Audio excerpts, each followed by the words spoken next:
He's changing his look. Gentlemen, we are live. We're officially live. Episode number 90. 90. With our friend here, Aaron Singerman. Good to have you on, buddy. Thank you for having me. I was, by the way, nice for meeting you. I was going to have you wear a mask at first because I know you felt uncomfortable about it, especially since Arnold Classic, everyone's required to wear a mask. I wanted to make sure you felt comfortable about that. Yes. Thank you for that. I opted not to, but it would definitely make me more comfortable to be breathing into the mask and be overheating. By the way, Aaron, for people that don't know your background, so CEO and founder of Redcon. Our guys who go to your gym, they swear by your gym. They say it's like the church. It's a sick gym. You got to go to one of the things that he does where everybody pushes to see who maxes out the most bench press, all this stuff. There's like 150 people there. I got to be honest. I didn't like his gym. I like being the strongest guy in the gym. I wasn't the strongest guy in his gym. There's a beast in the gym. That's for sure. He doesn't like competition. He's more socialist. He doesn't like competition. That's me. He wants to go to a place where he's the man. He's got one of his trainers, when I did the 525 press over here, which none of the people in the comments believed is real, by the way, but did the 525 press at your gym. One of the guy goes, cool, man. Good warm-up set. And then he walks by. Bullshit. Giant Seriously. Dude. Yeah, all Under Armour head to toe. He's like, I'm just playing, bro. Pounds it out. You're big. Great comment, by the way. Yeah. Good for him. Good one. You're big when you go to give a pound, and this dude had to get around his pec to give me the pound. Okay, he did the roundabout. Listen, if you're insecure about your body, Redcon's going to make you feel uncomfortable. People are in shape, right? Yeah, people are in shape. So tell us the story of Redcon. Tell us the story of Redcon. Well, I'll have to give you the fast story, but the story of Redcon is I've been in love with sports supplements, really bodybuilding and fitness as a kid, and I was super passionate about bodybuilding and fitness. And I kind of got lost along the way and had some problems with drugs, pretty bad problems with drugs. And when I finally got out of that life, basically, I thought to myself, what do I love doing? At the time, I was a personal trainer. Yeah. This is in New Orleans? Yeah. Well, in New Orleans. So I was in New Orleans, went to Baton Rouge to go to college, even though I didn't go to college. That was the plan. Yeah. Anyway, I became a trainer there. And then moving back to New Orleans, and then Hurricane Katrina happened. And so I was an evacuee for Hurricane Katrina and on drugs at the time, and moved to Houston. And I was living in a FEMA apartment that was provided by the government. Holy moly. Yeah. And I was spending all my money on heroin and no electricity, reading books by candlelight for entertainment in Houston in the summer, which you can imagine was gross. And and I eventually got out of that. And then that's a whole long story, but I got out of that through some big cataclysmic event. And when that happened, I thought to myself, I was a trainer to make money. That's what I always fell back on, being a personal trainer. I was pretty good at that, and it paid pretty good, and didn't require a lot of education, which I had none. I never finished high school. So while I was doing personal training, I had a guy there that I looked up to, and he had a Porsche, a new 911 Turbo. And what year is this? This is 2006. Okay, got it. So 2006. And 911, new turbo, sick, yeah, Porsche. I was like, oh, man. Yep. I always loved nice things, even though I never thought I'd afford anything nice. And so I went up to him and I said, man, how do I get a Porsche like that? It was like just like an offhand comment. Yeah. And he goes, you'll never get a Porsche like that. And at first I was like super offended, like, I'm never going to get one, And he goes, do you love personal training? And I said, I mean, I like it. He's like, do you love it though? I was like, not really. He's like, I can tell. He's like, I love training people. I love coming here every day. I look forward to it. I write programs at night. Yeah. I call my clients. I love it. I love every minute of it. And that's why I got the Porsche. And that's why you won't get one. And I was like, damn. Because what a perspective though. But when he said it, he said it, it made me really feel. I felt it. I was like, damn, he's right.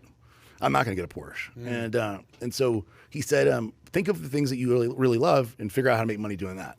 Don't be a trainer because you don't love it. And I went home and I was real honest with myself and took a real mental inventory because I was in that kind of state of mind, just coming off of drugs, feeling like where am I going? What's the point of everything? And so I thought, what is the only thing I could think of that I loved consistently from 13 years old to 26 years old was bodybuilding. But as you know, bodybuilding is a genetic thing. So being a naturally tall, skinny Jewish guy, the potential to be Mr. Olympia or to make any kind of money as a bodybuilder is extremely limited, super, super limited. And I'm sure you also know the bodybuilders that make any kind of money at all, there's a handful at most. So what's the right height? 5'9", 5'10", is that the height? 5'11" is probably the if you have great genetics, it's probably the. Was Ronnie 5'? Was it Ronnie was 5'11"? Okay, got it. Ronnie Coleman's only 5'11". Yeah. Yeah, but he's 7 feet tall wide. Yeah. I think 5'11" is the ultimate height. Dorian was about 5'11" also. Lee Haney was 5'11". So that's probably the ideal, but you have to be able to fill it out. And at 6'2", 6'3", it's very. You have to be a very special, genetically gifted person. That was the number one reason why I walked away from bodybuilding. Too tall. Yeah, too tall. Yeah, it's just. Me too, pretty much. I mean, me too. I mean, I tried and I. And me too. Yeah, of course, David. Thanks for the plug, by the way. Appreciate you, buddy.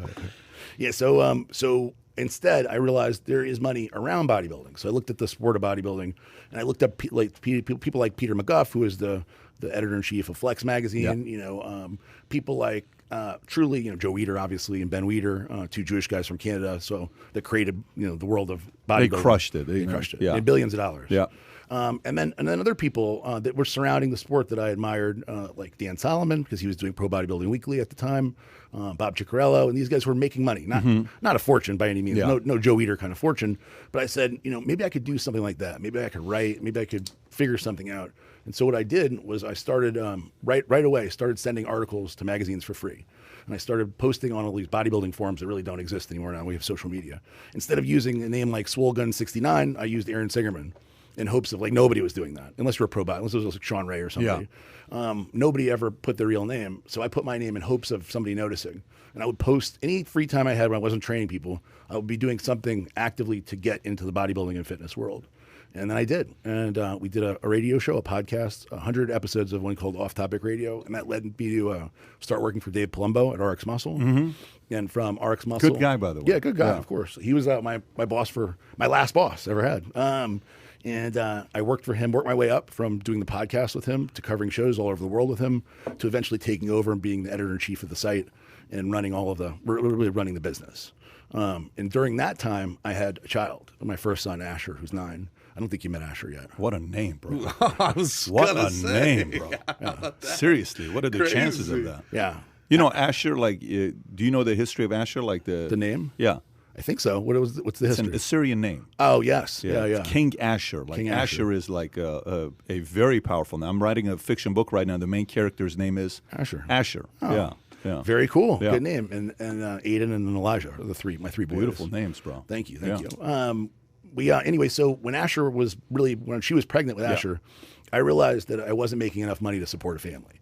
And so for me, the dream was literally my whole life dream at that point was to make enough money having fun doing something I love doing. And I wasn't aspiring to, buy anything fancy. Had you gotten clean at this point? Yeah, I'd been clean. By the time I met Darielle, I'd been clean for a few years.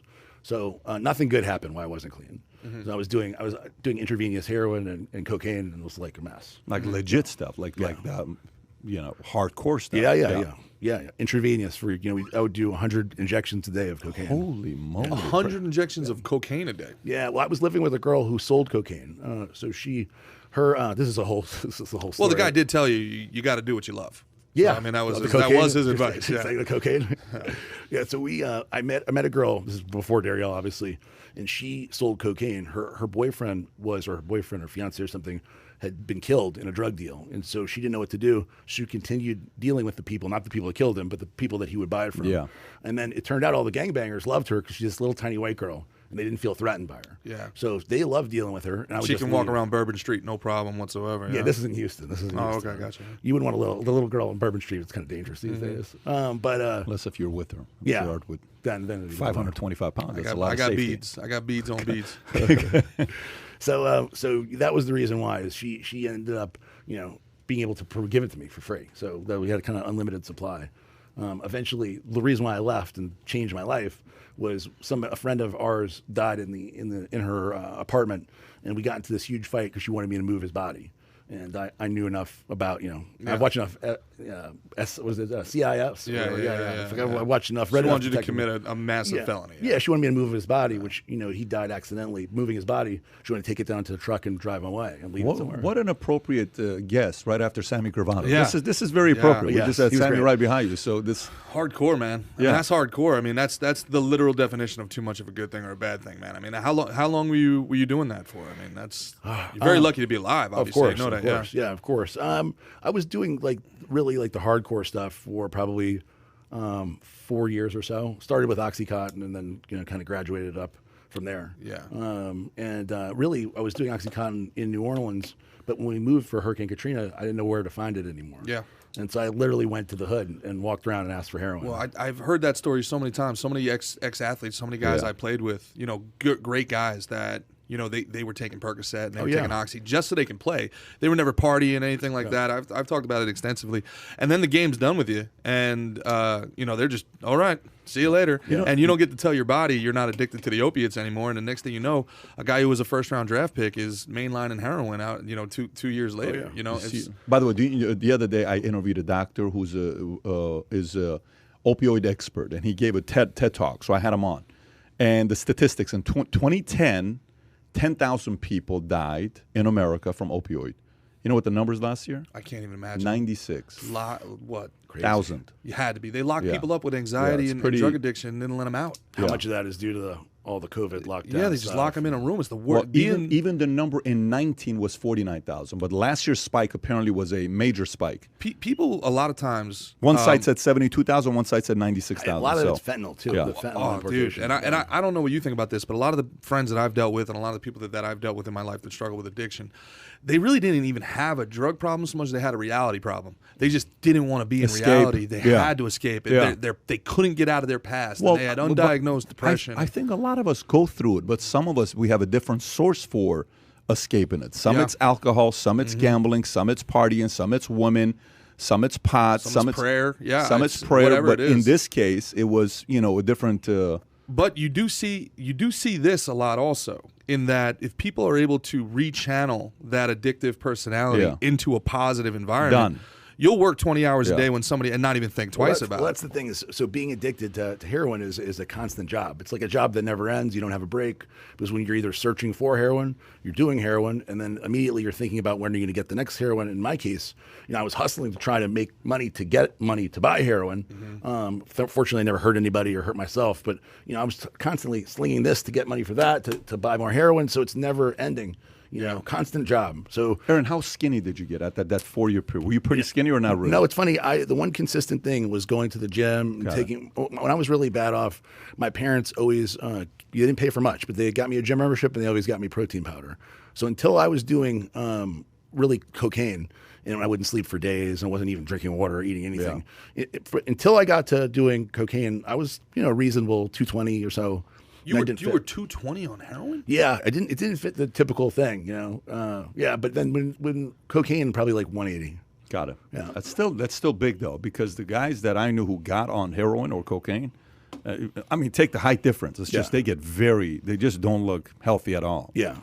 But continue on how Redcon comes about. So anyway, I was working for Palumbo. I was the editor-in-chief, and when Darielle got pregnant with Asher, when we got pregnant with Asher, something changed in my mind, just like when something changed with the drugs and seeing the body of my friend, and that ended up where Jennifer's punching me in the face, and I turned around and ran out of the apartment and never saw her again. She ended up being beaten to death a few months later by these same guys that she would buy drugs from. Holy moly. It was a really that. Not only was a wake up call, but it was reinforced quickly after when I found out she had been killed.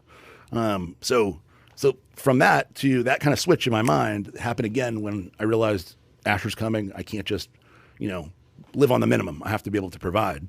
And so once again, I looked around bodybuilding and found who's making money in bodybuilding. It's sports supplements. And I've always loved sports supplements. I've always been into them. I was taking them. When I was younger, I thought they were the solution to everything. I always had to have the Acetobol and the best, you know. Acetobol and Wild Muscle Tech. Crazy. Yeah, that's what I needed. Man, I thought that was the secret. If I just had enough Metrex packets, I would be like Lee Haney, you know? That's really what Animal Pack back in the day. Animal Pack. Yeah, that's really what I thought. So I was always into supplements and the science of supplements.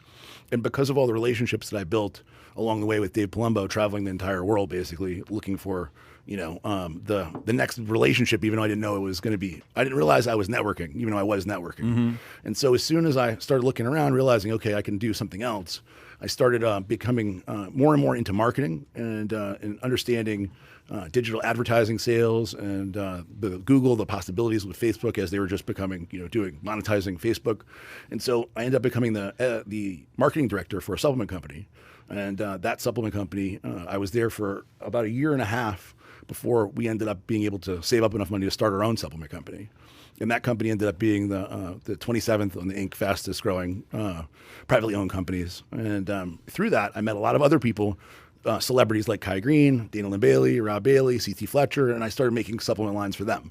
So I would design the line, I would handle the marketing, and handle the fulfillment. White label type of model, or we come up with all new formulas. Okay, I do a whole new everything, Yep. and because most of these guys are getting, some of them, like Dana at one point was making like $4,000 a month from MHP. She should have been making $50,000 a month when she was at her height of her popularity. Yeah.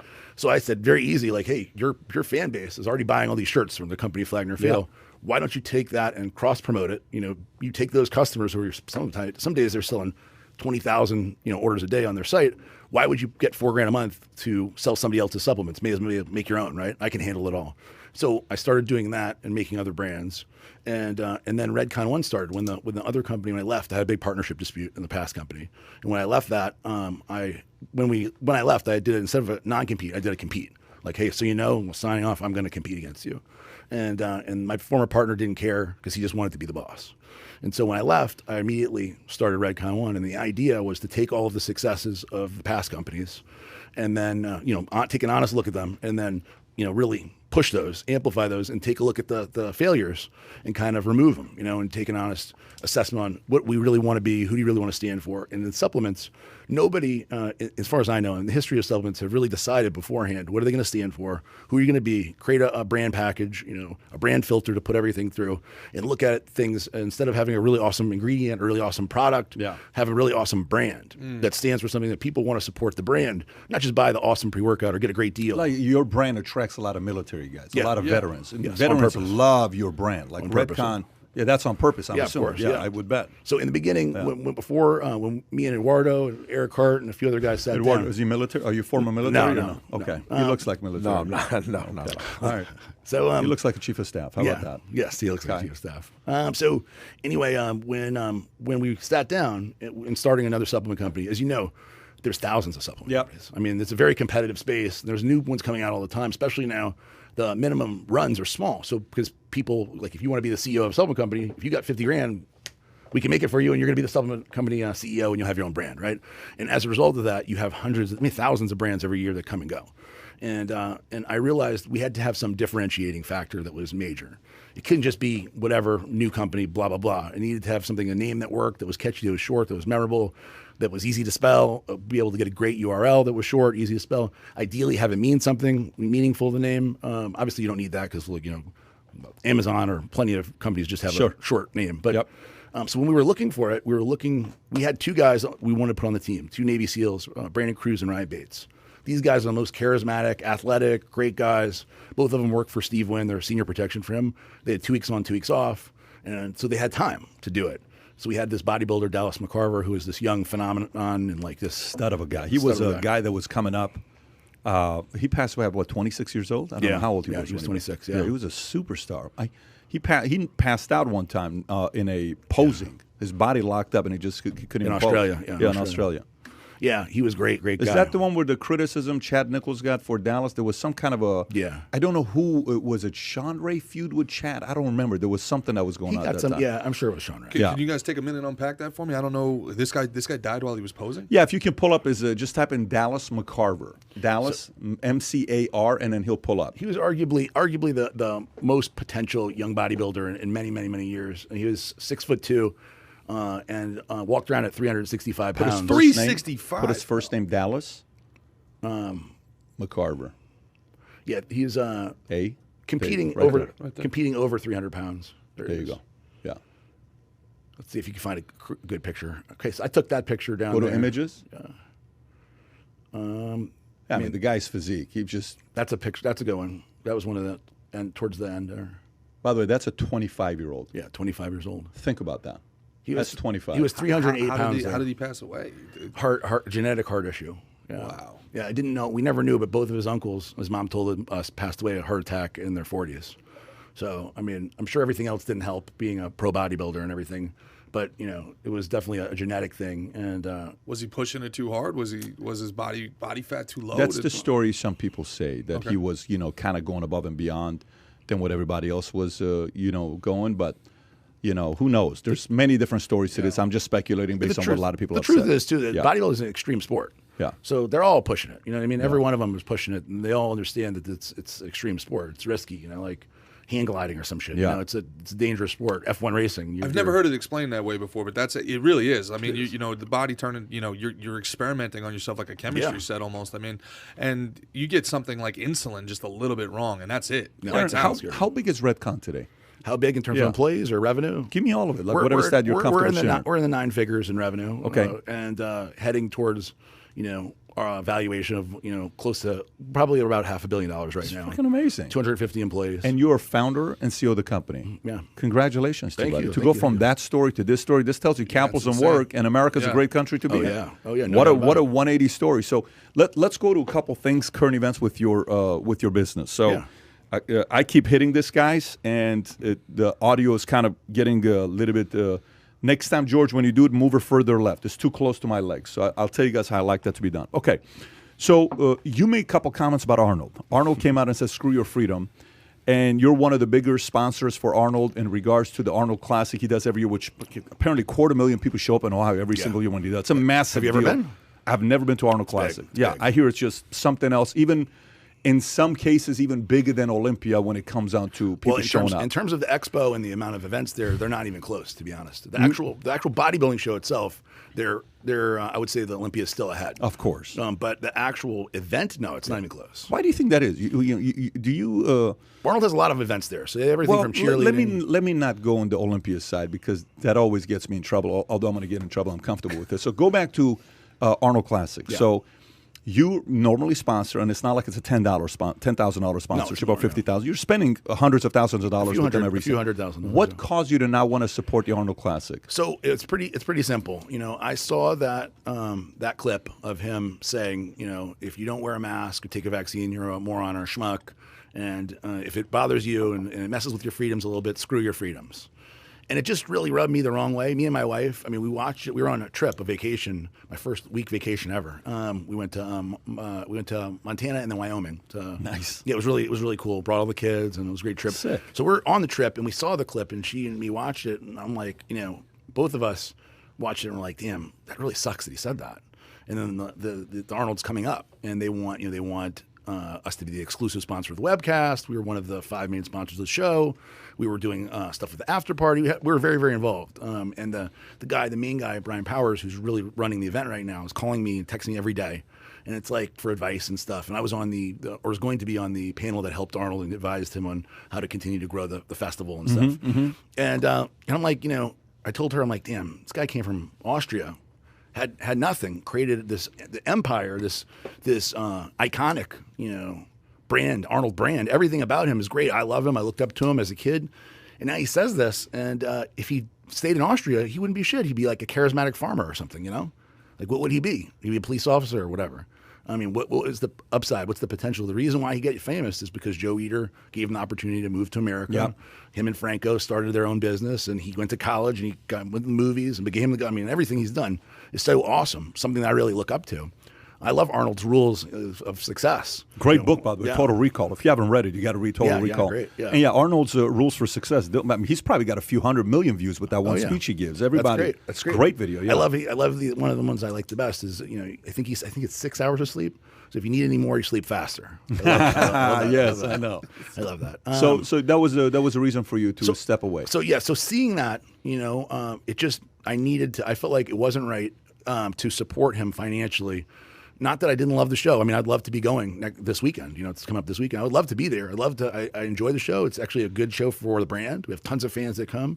But it didn't feel right. It didn't feel right to support him. So I made a video that was very specific that I wanted to make sure that I'm not saying cancel Arnold. I'm not saying don't go. Do what you think's right. Very classy. You didn't disrespect him at all. I didn't want it to be like that. Yeah. And I wanted it to be, you know, where, because I'm obviously not for cancel culture. I just think that people need to support people or not support people with their dollars. So as a business owner or even an individual consumer, like if you don't believe what the thing stands for, you actually are making a difference. You're able to vote by not giving the dollars. So to send him a few $100,000 just felt really wrong.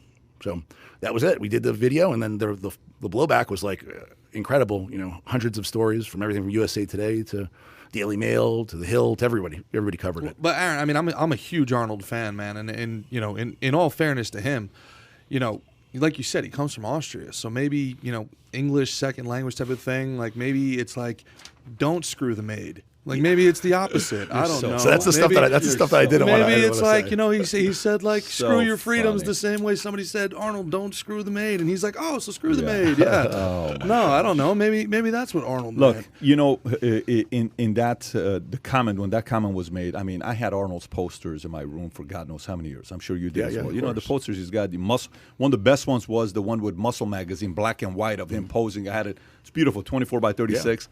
I would buy all those magazines just for that. Just for that. Yeah, when he had specials, you always bought the special Muscle Mike Flex edition, Arnold edition they would do. He's standing on the RNC stage, screaming at the country not to be economic girly men. Remember this? I mean, this was he's smoking his stogies. I smoke my stogies everywhere. Stogie. He tells it, you know, you can't smoke a stogie in your house. I can because I'm a man. You know, like this. He is the physical embodiment of freedom. He is the physical embodiment of don't tell me what to do. And then he's got the absolute temerity, the gall to say, screw your freedoms. This isn't about you because I'm older and I've already lived my dreams. Go stay in the house until I feel safe. Screw Arnold, man. So are they still expecting to have 250,000 people show up? Or I seriously doubt it. So now they have the mask mandate where every single person in Columbus must wear a mask everywhere they go, including competitors. That we don't know. If he does that, oh my gosh, those pictures are going to be hilarious if they make competitors wear a mask. I don't think they will. I mean, I talked to my good friend. They'll have more covering their face than the rest of their body. I talked to my good friend Jim Mannion about it, and he said that he does not. There's no intention of having them wear masks on stage. So I sure hope they don't, because that'll be so ridiculous. I know a lot of competitors are not happy about the whole thing. What does Jim Mannion think about Arnold Classic? Well, it's the second biggest show in the thing. I mean, in all of the organization. I think that he likes it for sure. I mean, I think he definitely likes it. So he's a supporter of Arnold Classic. Yeah, he's a supporter of the show. Yeah, got it. Yeah, you said it would be ridiculous. I mean, just think about this. 18 months ago. Right? Like, do we even have a barometer for what is and isn't ridiculous anymore? I mean, in Jersey, I talked about this on the podcast a couple weeks ago. Jersey, this is a true story. They were having kids wrestling in a wrestling tournament, but for COVID reasons, they weren't allowed to shake hands before or after the mat, then wrestle each other. Oh my God. For 8 minutes. That's crazy. Wrestle each other, can't shake hands after the mat, you know, because protocols. So I mean, what exactly is ridiculous anymore? Like, what's common sense? Do we even have a barometer on what it is and it isn't? No, I mean, we were in New York when they had asked for the vaccine passport at the restaurant, me and my wife, and they're like, "Well, you can still sit outside," and we're like, "Okay, whatever, we're hungry, right?" So we walk in through the restaurant, all the way through the restaurant to the outdoor area, and they sit down. And I'm like, well, we just walked all through the entire restaurant. Yeah. And then when they came back, I'm like, so where do I go to the bathroom? She's like, oh, it's in the back over there. You can just go back. Yeah. It's like, none of it makes sense. And Chris Rock telling everybody, get it. But he got sick, even though he has it. So get it so that people don't get sick like the people who already maybe we'll talk about what Howard Stern said about Rogan. And by the way, apparently my episode with Rogan apparently just went live like a couple hours ago. We'll Pat's competing against Pat? No, that would be so funny because I'm getting text messages like, we're watching a podcast, not your podcast. I'm like, all right, all good. People are clicking off now. They're going over there. Thanks for coming, Aaron. So we got some stories to cover with that. But the one thing I do want to talk about when you were talking about Mr. Olympia, who's more powerful in the bodybuilding world, Jake Wood or Jim Mannion? Oh, Jim Mannion, 100%. Not even close? Not even close. Even though Jake Wood owns Mr. Olympia? It's not even. How does that work? Well, how does Jim Mannion have more power than Jake Wood? Jake Wood owns Mr. Olympia. So how does everybody get to the Olympia? They have to go through the NPC, and then they have to go to IFBB Pro League shows. They have to qualify through a Pro League show. So there's no way. The getting to the Olympia is the end result of all these steps you have to go through first. So if you removed everything in the beginning, nothing else exists. Got it. So a Jim Mannion, does he benefit from the owner of Olympia doing a better job marketing with the team that they have, or Jim Mannion doesn't give a shit because whether Olympia does well or not, Jim's going to make his money? No, he cares for sure. Jim is still a huge bodybuilding fan. Oh, I know that for a fact. Yeah. And Bob, I got to tell you, it doesn't matter who it is. Everybody that I talk to when the name Jim Mannion comes up, respect for that man at the highest level. And I'm talking including haters. Yeah, respect. He's a great guy. Look, ultimately for me, I wouldn't even be. I've told him this before. Yeah. I wouldn't be sitting here talking to you if it wasn't for him, because I wouldn't have loved bodybuilding. I wouldn't have had that outlet to go through. I wouldn't have been able to go to all those shows with Dave Palumbo. Yeah. All of it is really predicated on his work. Aaron, what happens to Mr. Olympia if they go the way they're going right now? Because to me, I watch some of their marketing. I mean, they got some guys I've had meetings with. I watch some of their marketing. I mean, if they go the way they're going right now, I have my own opinions. I'm curious, you're in the world all the time. Look, I have a tendency of getting myself and everybody around me in trouble sometimes when we do interviews. But what do you think is going to happen if they go the way they're going right now in regards to marketing? Well, right now, it's a super tough time to have live events. Obviously, the last year was a loser because you couldn't possibly make it profitable. This one that's coming up, I know that they did better with ticket sales and with the expo stuff. But obviously, the big thing is the expos in general are tough in the future because people want to have an experience. The days of waiting in line to meet Jay Cutler and get him to sign an autograph are so different. Now you can see Jay on your phone and you can interact with him, and you can, there's no value in getting a photograph with Jay Cutler signed, right? It's not the same thing. So there needs to be some innovation in terms of like an experience, like the NFL. You go to the Super Bowl and they have an experience you're going to there. So I think there's something more to be done with that in the future. It's got to, because the old way of the expo is gonna fade away. So if they go the way they're going right now, what could potentially happen to Mr. Olympia brand? Well, if they go the way they're going right now, the thing is that Jake Wood is a very wealthy guy, and I think it depends on his appetite for keeping going, and like not being, this is a hobby and he loves it, which I know it is a hobby and he loves it. It just depends on how far he wants to take it, unless he does some stuff to change, It's interesting because you were talking about it before. The kind of the older business model was have a great product first, and then your brand will evolve into your product. Like make the best steak in town, and then that'll speak for itself. And now in the digital marketplace with social media, like you have to have a brand first. Like what's our identity, and then we'll find a product to sell to that market that identifies with our brand, right? So it's kind of, it feels like the Olympia, from my understanding, is kind of that old school mentality where, hey, look, we're still the best, we're still the premier name in bodybuilding, and that should be good enough. That should stand alone, and that's kind of how you get passed by. There's an entire generation. We were talking about this with Phil off the air. When I was a kid, I could name 10 bodybuilders. I could name 10. Off the top of my head, I can name people that never won. I knew who Marcus Rule was. I knew who Gunther was. He was in movies. Bodybuilders were in movies. They were in Beer Fest. The guys did a good job getting their bodybuilders on camera and marketing them. So people wanted to go above and beyond for the guy that was running Mr. Olympia. I can't name 3 active bodybuilders right So now. Who do you think is going to compete in Mr. Olympia this year? Who's going to win, or who's going to compete? Who's going to compete? Brandon Curry's one. Yeah. Obviously, Rami, Brandon Curry. You got, let's see, I'm thinking of my guys. You got James Hollinshead is obviously going to compete. He just moved down to Boca for the next few weeks. Nice. Yeah, which will be fun. Ruley is going to be there. Ruley, and then who just backed out of the Arnold? Is Hadi going? Hadi is going to be there. William Bonac. William Bonac. Thanks, Eduardo. William Bonac. Steve Kuklo probably, because he's probably going to win the Arnold, because they're missing a lot of people doing the Arnold now. Kuklo's going to win Arnold. I think Good so. for him. I Great think so. guy, by the way. Yeah, a great guy. Very good. He was guy. just here to visit. He's a fantastic guy. I like him a lot. He's a great guy. Who do you think is going to win it this year? I think Big Rami's going to win. I think Big Rami. Again, back to back? I think so. You think he's going to go on a run like a 5, 6, 7, 8 type of a run, or no? I don't think so. But I don't know. But the truth is, there's a lot of young guys that are up and coming now. And it's hard to say. It's hard. There's no like outlier. So like when Phil was coming up, he was an outlier where you looked at him and you're like, dude, this guy's going to win forever. We don't have anybody like that. Do you have any desire to purchase Mr. Olympia yourself and you run it, since it's your world? Sure, of course. You would want to do it. Yes. What would you do if you're running it today? I would do a lot of things differently. Or you don't want to give the ideas because you don't want them to do it. Like, why would you give it to them? They got to at least give you something to do it. I would absolutely like to do it. It would just be fun for in terms of legacy, I would like to carry on that legacy one day, if Jake Wood didn't want to do it anymore, Yeah. Do you think it has what it takes to be a billion-dollar brand by itself? I don't know about that. The sport of bodybuilding, I'm not sure if it has that kind of. First off, there hasn't been a real big push. They tried to do something. The Rock tried to do something recently with the Rock show and stuff. Athleticon. Which is, who knows if that's ever going to happen. And then because of COVID stuff, it's very difficult to plan a huge event like that right now. And then the fact that it never really made it to TV. So there was one recently where they had like everything set up, and it was at the Olympia, and they had many cameras and everything, and for whatever reason it didn't work out and never got aired.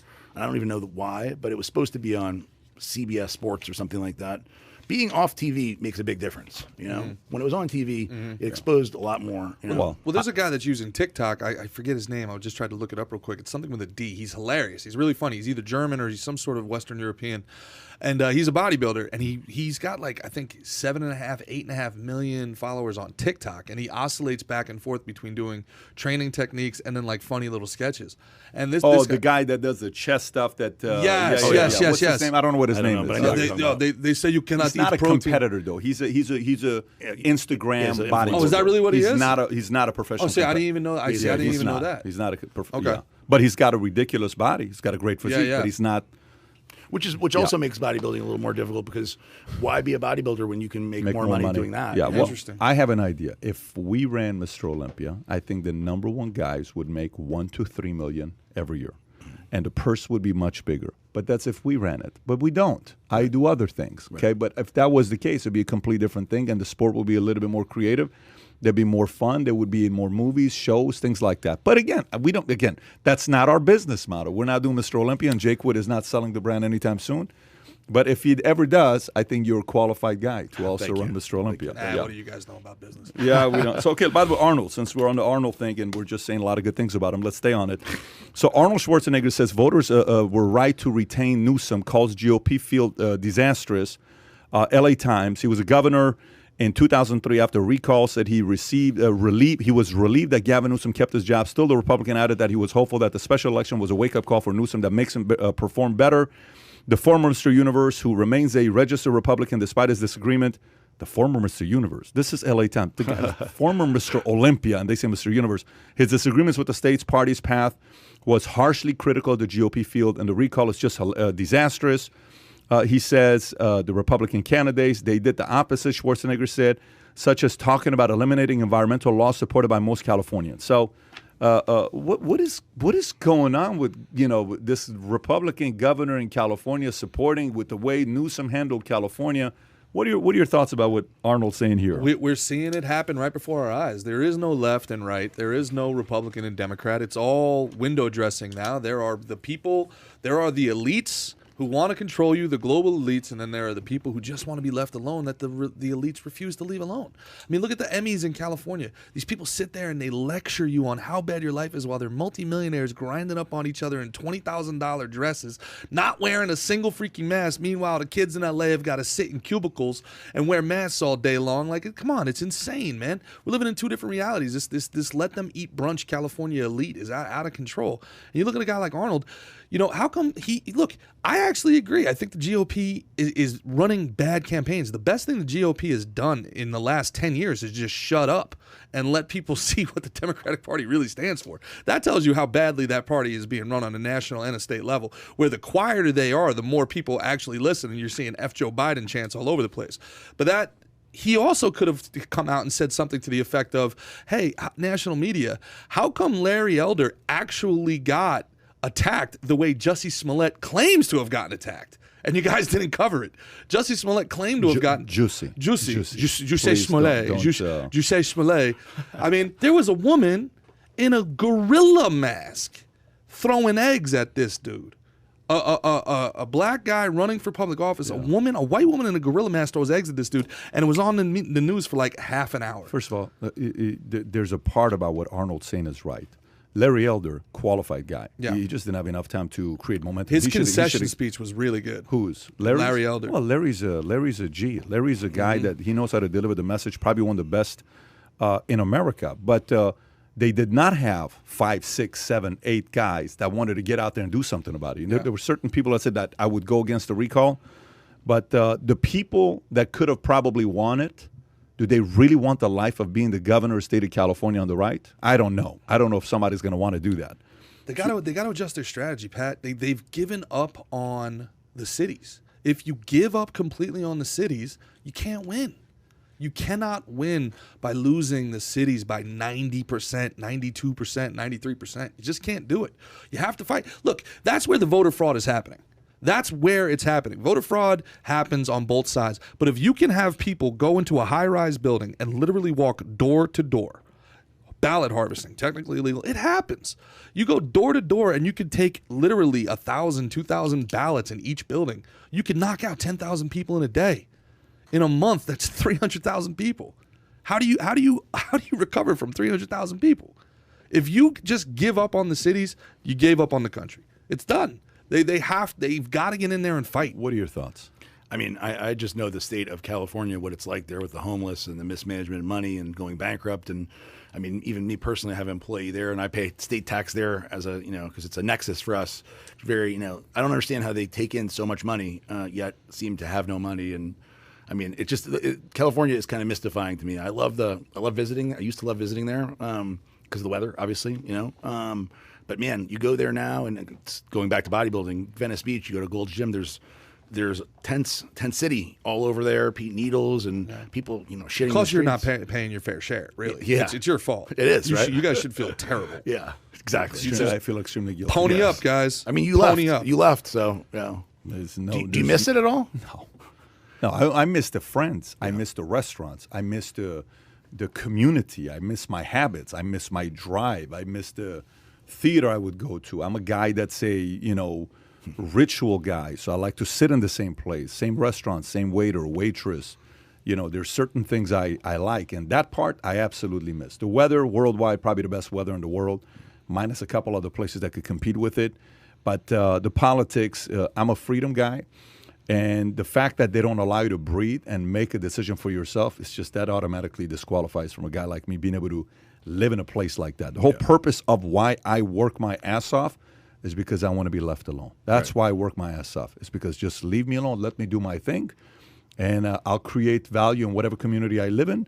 I'm going to do my best. I'm going to do my part. But if you try to control too much, this reminds me of going back to Iran. I have no desire of going back to a place of a lot of control. Think about what you just said. And I know it was a joke and it was hyperbole, like, they won't let you breathe.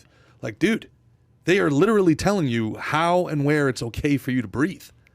They're telling you what you can do to breathe. Like, put a mask over, sit down here. If you're standing up, you could do this. If you're sitting down, you could do this. Why is it okay to take your mask off when you sit down? Well, because obviously COVID is only 6 foot high. Anybody 5'2" or lower, they don't have to wear a mask. 5'3" or above, dude, it makes no sense. They're just addicted to the power. And then you see the mayor of San Francisco, who puts in a mask mandate, tells the entire county of San Francisco, the entire city that she's in front of, that she's in control of, what they can and can't do, and then goes out partying with no mask on. And then when they call her on it, doesn't even apologize. Says, the spirit of the night took me over.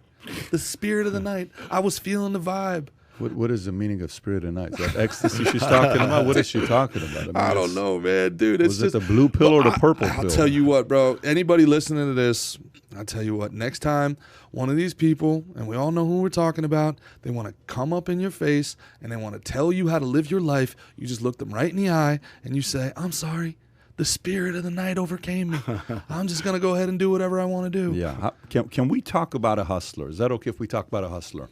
Something everybody can learn from. Can you pull up the story of Manning, what Manning just did?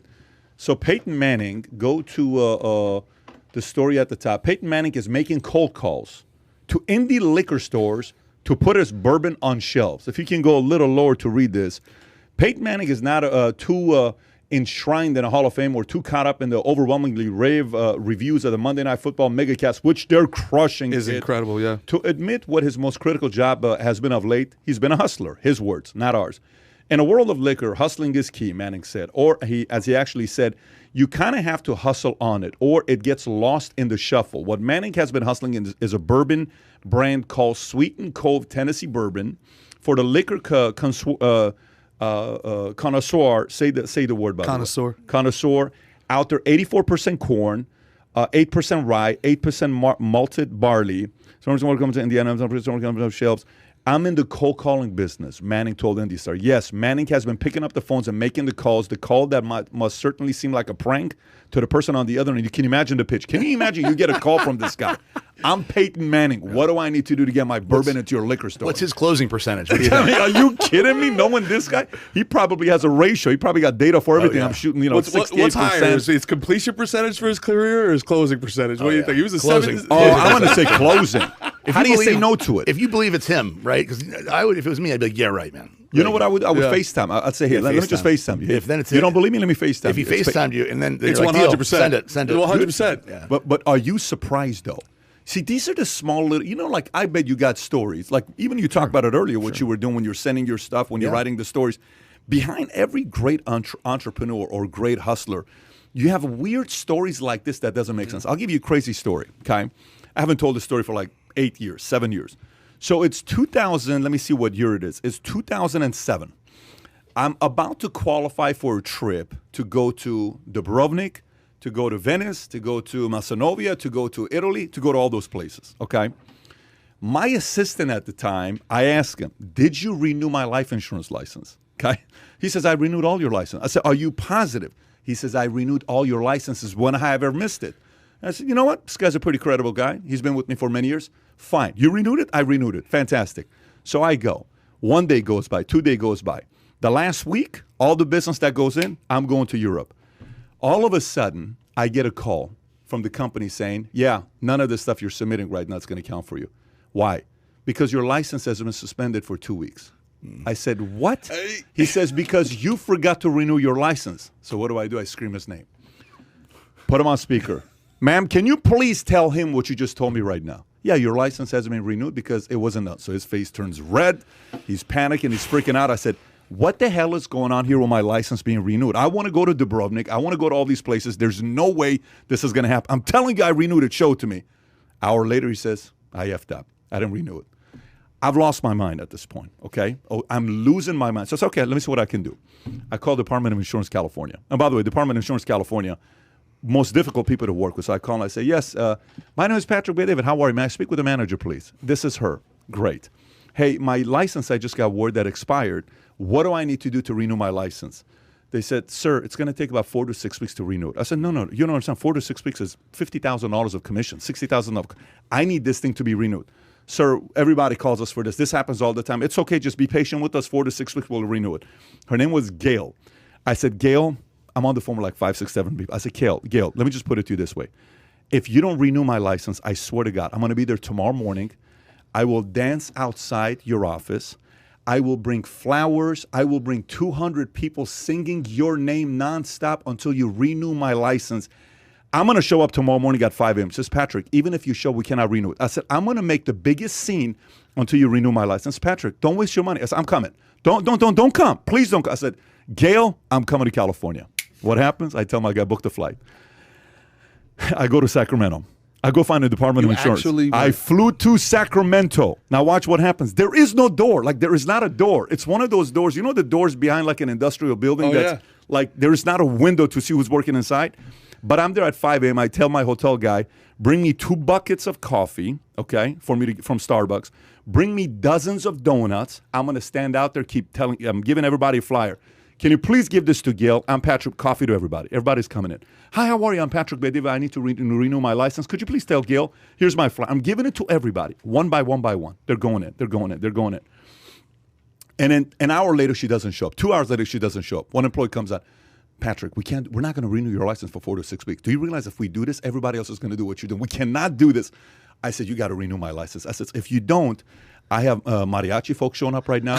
I have dancers showing up right now. She says, you can't do this kind of stuff. This is too much. I said, I'm going to do all this stuff. Anyways, long story short, Gail comes out, okay? Gail comes and says, Patrick, what do I need to do to get rid of you? Everybody's talking about you right now. I said, Gail, just renew my license. Says, if I renew your license, will you leave town? I said, I'm not leaving until on your website it says Patrick Bedeva's license renewed to the date, okay? She says, let me see what I can do. She goes inside. Amor calls me, my chief compliance officer. She says, Patrick, your license has been, you've been terminated. They're calling me from, what are we going to do? You can't go to Europe. I said, dude, let me just tell you, I'm in California right now in Sacramento. Let me see what I can do. Gail comes out. She says, here, your license is renewed. I said, Gail, give me the biggest hug. Gave her a hug, got her 2 dozen roses. She says, get the hell out of here. And said, don't ever tell anybody. So I'm not telling anybody. I'm just telling 2 people right now, like a handful of us right now. Anyways. Tomorrow morning in Sacramento, there's a line of mariachis. Amor calls me saying, your license was freaking renewed. They made a mistake. I said, nobody made the mistake. I'm in Sacramento. Anyways. So those are the stories that many times people don't. I went to Europe. Cost you $10,000 to get your license renewed. My favorite trip of all time up until that point was Dubrovnik. Till today, my favorite place in the world. If I didn't renew my license, I'm not going to Dubrovnik. Sweet. That's the story sometimes behind closed doors you don't hear about. So Manning, massive shout out to a hustler like Manning. It's the competitive spirit, and it's what you talked about with you before. You had that addictive personality, but you channeled it into the right way. Now, a buddy of mine I talked to you about, Prince Lorenzo Borghese. This guy was on The Bachelor. He's been on Bachelor in Paradise. He's been on freaking name, bro. Yeah. First of all, name like that. You go up to a girl. What's your name? Mary. What's your name? Prince. What's that? Lorenzo Borghese. Yeah. Like it's a done deal. He was in what was that? Celebrity Big Brother he got into a fight with the Situation. He's a good friend of my buddy Rocco. Rocco was on Lucky Bastards on Esquire with him. They know each other. Anyway, the point is, this guy's got notoriety, fame, money. He sells South Beach Brewery. And now he's driving around the truck himself, delivering the stuff himself, going and making the sales calls himself, because he's like, hey, I put my thing into this. I'm not going to call people. I'm not going to tell people. He doesn't want to be like Cabo Wabo. This is so-and-so's. Yeah. Shake my hand. This is mine. Like, it's actually mine. I'm doing it. And it's really, really important to him. He likes that. He likes the hunt. He likes being out there in it. That's what makes the story sexy. That's what makes the story exciting. You have to have that story of a hustle whenever you're doing something big. I just want to know where he gets the time to do it. How much time? Peyton Manning. Dude, at that point, the bigger you get, the more support you got. You have no idea. You have so much support. Biggest thing people misunderstand about business is there's a 10-year period of you not having a life. There's 10 years, and that's the 10 years people don't want to give up. But you have no life. When I tell you no life, I mean you have no life. It's an 80-hour week of no life. Then after that 10-year, the amount of support and help you have, your life is given back to you, and you gain back years for that 10 years of sacrifice you made. That's the exchange people don't want to make. That's exactly what happened to me. I mean, I really don't do anything I don't want to do anymore. But you earned it, though, Aaron. Yeah, I earned it, right? Yeah. So literally, if there's something in my life that I really don't want to do, then I have somebody, a support person, that's able to do it for me, like Eduardo over there.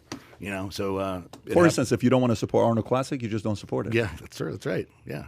But giving the work gives you the ability to have freedoms. That's what I think of when people talk about like making it, and being financially free. To me, it's just being able to do or not do the things you want to do at any time. There you go. So now let's talk about what Facebook did, folks.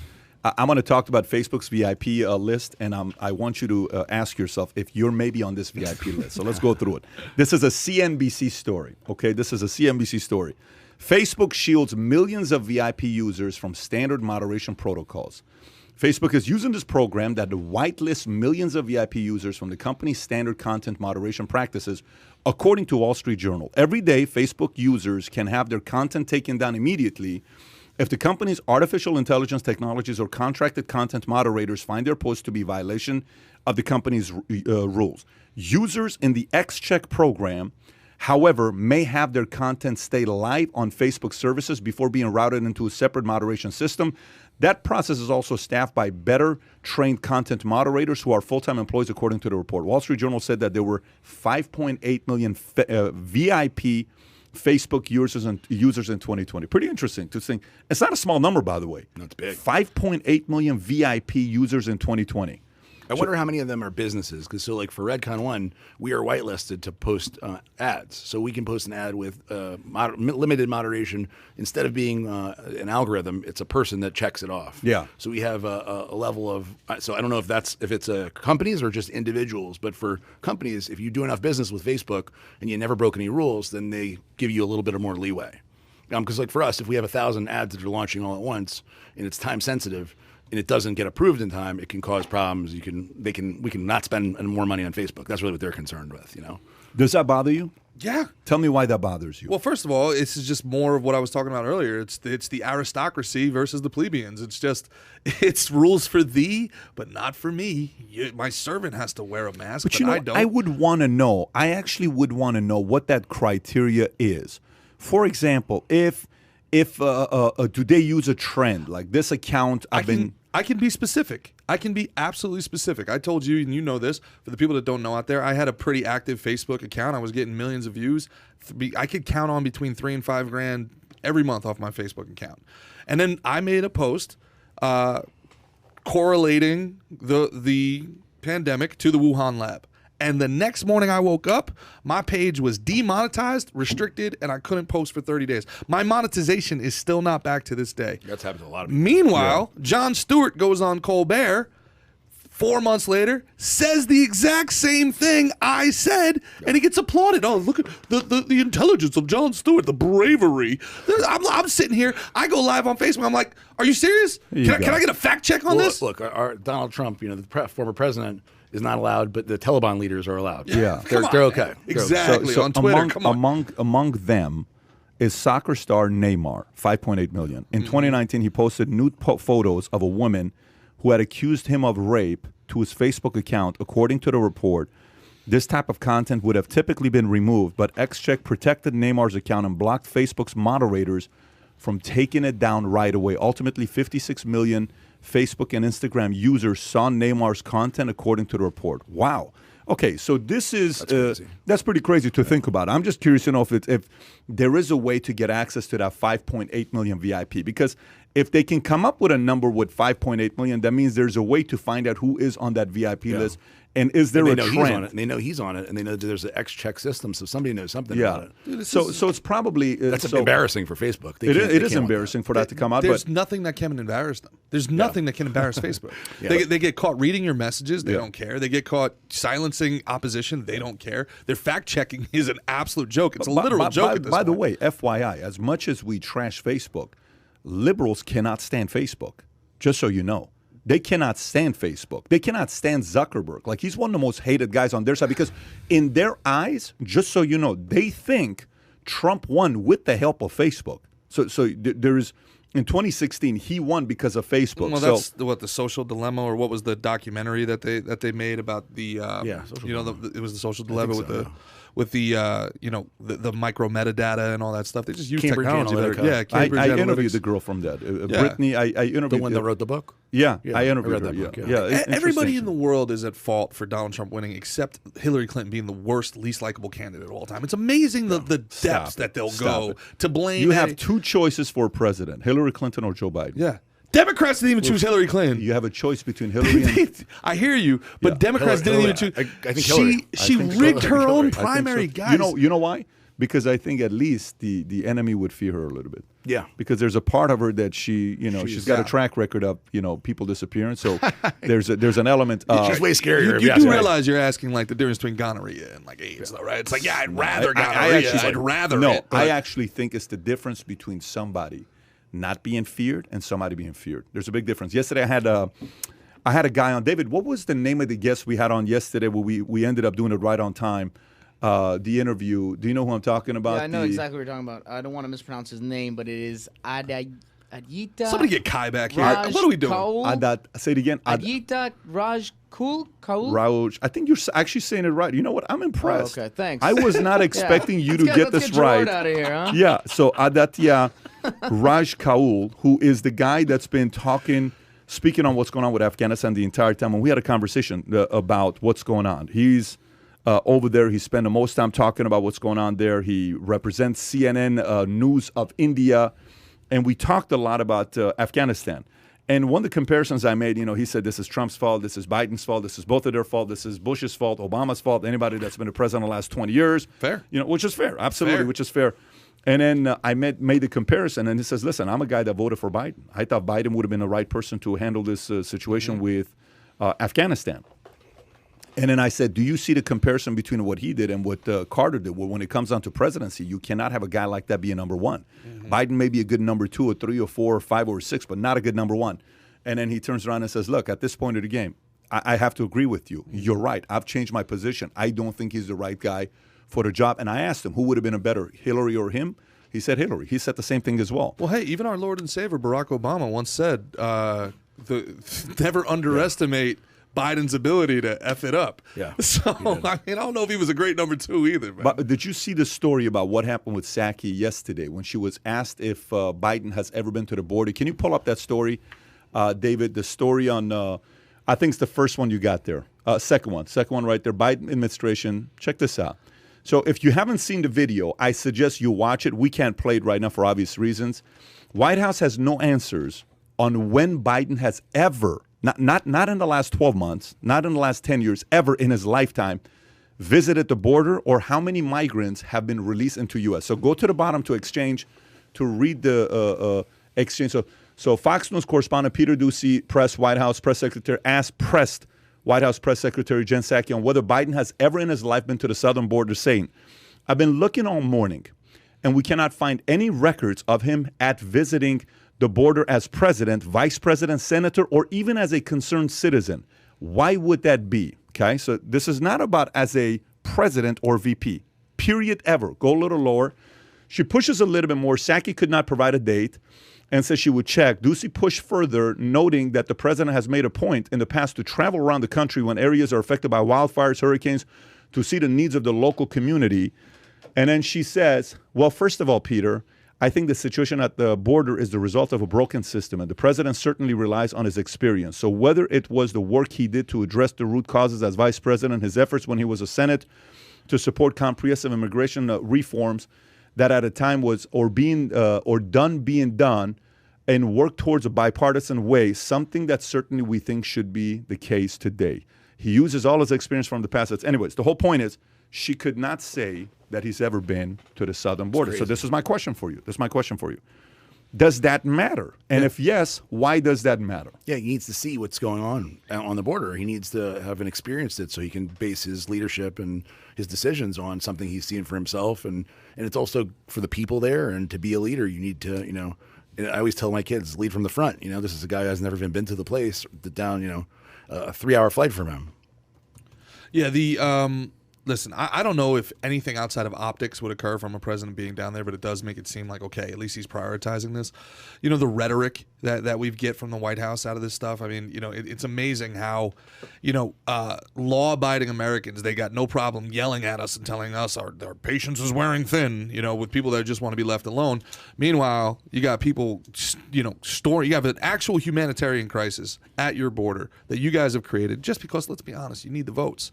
You're trying to shove as many blue votes into red states as you possibly can. If there were a bunch of Canadians trying to escape Trudeau's socialist paradise up north, coming through the northern border and turning Michigan red, watch how fast there'd be an ice wall up on our northern border, right? But listen, and also to that point, if I'm correct, I think as many as 25% of all votes in the recount were from people born outside of the United States of America in California. So the strategy is working. All right, and even Beto O'Rourke says he's going to run for governor. So they've counted enough people coming across the border where Beto thinks the third time's a charm. Who knows? He's going to get in there. Who knows how many cartel people are coming across? They don't care. I mean, you've seen some of the Afghan refugees are raping people, kids. They care about power and power alone. I verified the story with the gentleman yesterday, and I said, is child marriage taking place right now? He says, absolutely. Yeah, it's horrible. He said mothers are being threatened for their lives because they have no food, they have nothing. They're exchanging their 10-year-old daughters to other Taliban men in exchange for food and freedom. We did that. That's us. That has got to be so unbelievably mind-boggling to even think about a person being put in a situation like that to make that decision. Pat, our tax dollars finance that situation. $300 million a day for 20 years. Finance that situation. It would have it was happening before we went in there. We just spent a bunch of money and wasted it to do nothing. It wasn't like the Taliban was nice before. Since I've been on this podcast, man, a lot of people DM me and some of it's awesome, and I love the guys that DM me. A lot of it's not so awesome. But one of the things I've noticed about the more liberal among us, or the more left among us, they disagree with me very, very publicly in the comments. But if they agree with me, it's very, very quietly in the DMs, right? But one of the things that they always talk about is, look, like taxes are the price we pay for a civilized society. Taxes, we need to do this. The rich just got to pay a little bit more, and everybody. And my whole thing comes back to, guys, we don't have a revenue problem in this country. There's $4 trillion just in federal income tax. That doesn't take into account state income tax. That doesn't take into account any of the soft taxes that you can't pay. It doesn't take into account tickets. It doesn't take into account tolls. We do not have a revenue problem in this country. $4 trillion, we're still running 128% deficit against GDP. You think they're going to run the country better on $7 trillion than they did on $4 trillion? No way, man. So one of the things that they have to do now, if you're listening to this and if you're on the left side of the aisle, and we're missing Soy Man today, but you need to now prove to the rest of us that if you get more money, because the government's asking to double its budget right now, and they're asking not just for the money that we're making right now, they're going after future earnings, all right, and they're going after our past with inflation. They're going after our future with investment income, and they're going after our past. They're going to take it all. You have to show us that this money buys something other than death and destruction. This is what it buys. You need to show us that that the money is going to something other than lobby firms, man. You have to show us that it's going to something other than defense contractors. $21 trillion? $2 trillion. Well, no. I'm saying in Afghanistan, was it 21 trillion total? $2 trillion. So $2 trillion. $300 million a day for is $2 to $3 trillion. $2 to $3 trillion, and I think that might have been what it is. Out of $3 trillion, I don't want to give the stat incorrectly. Somebody got to look it up, but I think it was out of $3 trillion, 2.8 trillion went to defense contractors. Yeah, I don't know that figure right there to verify it, but going back to the question about Biden never been to the southern border, when Lester Holter pushed Kamala in June about the fact that you've never been to the border, and she says, what's the big deal? I've never been to Italy. I've never been to Europe. What does that have to do with anything? That was her after her laugh, after her laugh. Yeah. So the question then becomes, in a situation like this, okay, do you think Obama would have been at the border right now if he was president? Do you think Obama would have visited? He understands optics better than I actually think Obama would have visited. You think Bill Clinton would have visited? Yeah. You think Hillary would have visited? Yeah. We know Trump would have visited. Yeah. You think Bush would have visited? We know what Bush did with 9/11. He went right there. Yeah. This isn't, by the way, this is not a Republican or Democratic thing. Why the hell are you not visiting? This is not a Republican or Democratic thing. You just made an actually really great point about Kamala Harris. Like, that is also another reason against this kind of global government globalization. Like, out of sight, out of mind. If this wasn't a federal problem, if it wasn't the federal border, the Texans would take care of the border. The Texans that live at that area would handle the border fine. Locally, they would take care of it. Yeah. The fact that it's a federalization, somebody that works in D.C. and grew up and lives in San Francisco doesn't give a damn about the border. She just, like what you said, I've never been to Italy either. It's abstract to her. So now if we go global, guys, do you think somebody in Beijing or some bureaucrat in Germany is going to give a damn about the southern border? You think they're going to care about, Maricopa County in Arizona, man? They're not going to care. The bigger government gets, the more global it gets, the worse things will get in a micro sense. It could be that Biden doesn't have the energy for a trip like that. Or it could be that he's not actually making any decisions. I don't know about that. Let me tell you why I don't know about that. Because he went to Delaware for vacation just a couple weeks ago. So I think the travel part he could do. I'm actually trying to really see why not. Because does it force the media on the left to talk about what they're not doing right? Let me give you an idea where I'm going with this. I watched a Jake Tapper interview the other day with Blinken. Mm-hmm. Have you seen that interview or no? It's a 14-minute clip. I've seen clips. Okay, if you haven't seen it, highly recommend you go watch it. Mm-hmm. Jake Tapper, on Rogan, I said I think Jake Tapper is one of the most necessary people in America today because Jake is a guy that'll still push. Jake will ask the question. I think Jake is actually relatively, if Don Lemon is far left and you got Chris Cuomo here and all these guys, senators here, I think Jake is here, which I appreciate Jake doing his job and pushing back. He pushed Blinken on a lot of issues. He says, look, you're still not answering my question for you. What happened there? Why did you guys make the decision the way you guys made? The question I'm asking you is, even the left is right now getting sick of their candidate that won. Mm-hmm. The left is sick of it.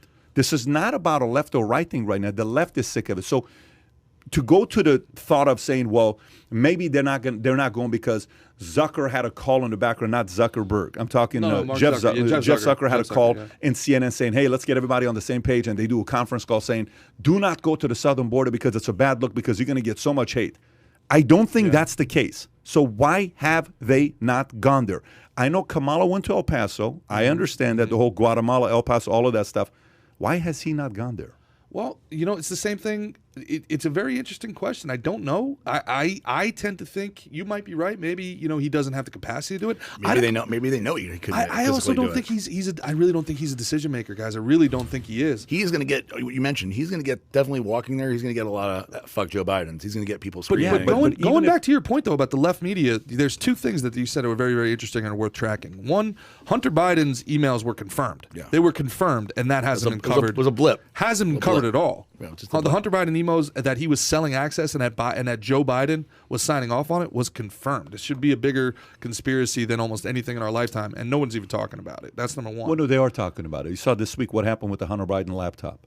Yeah, Have you seen the progress they're making with it? Yeah, but it wasn't like front page, and it wasn't like all over. Not everything. Yet, but they're about to. Yeah, they're about to. They're not going to have a choice. And number 2 on that is, you mentioned Don Lemon. Very, very, very interesting in the pass off from Lemon's show to, there's a thing now with the far left progressive, the racial progressive specifically. While you're saying, hold that thought. Folks, if you're listening to this, I'm actually curious. Why do you think they haven't visited? Biden hasn't visited the southern border. I'm looking at some of people's comments. Go ahead. You were saying. Yeah. So the girl who went missing, and it's highly suspected that her boyfriend had something to do with it.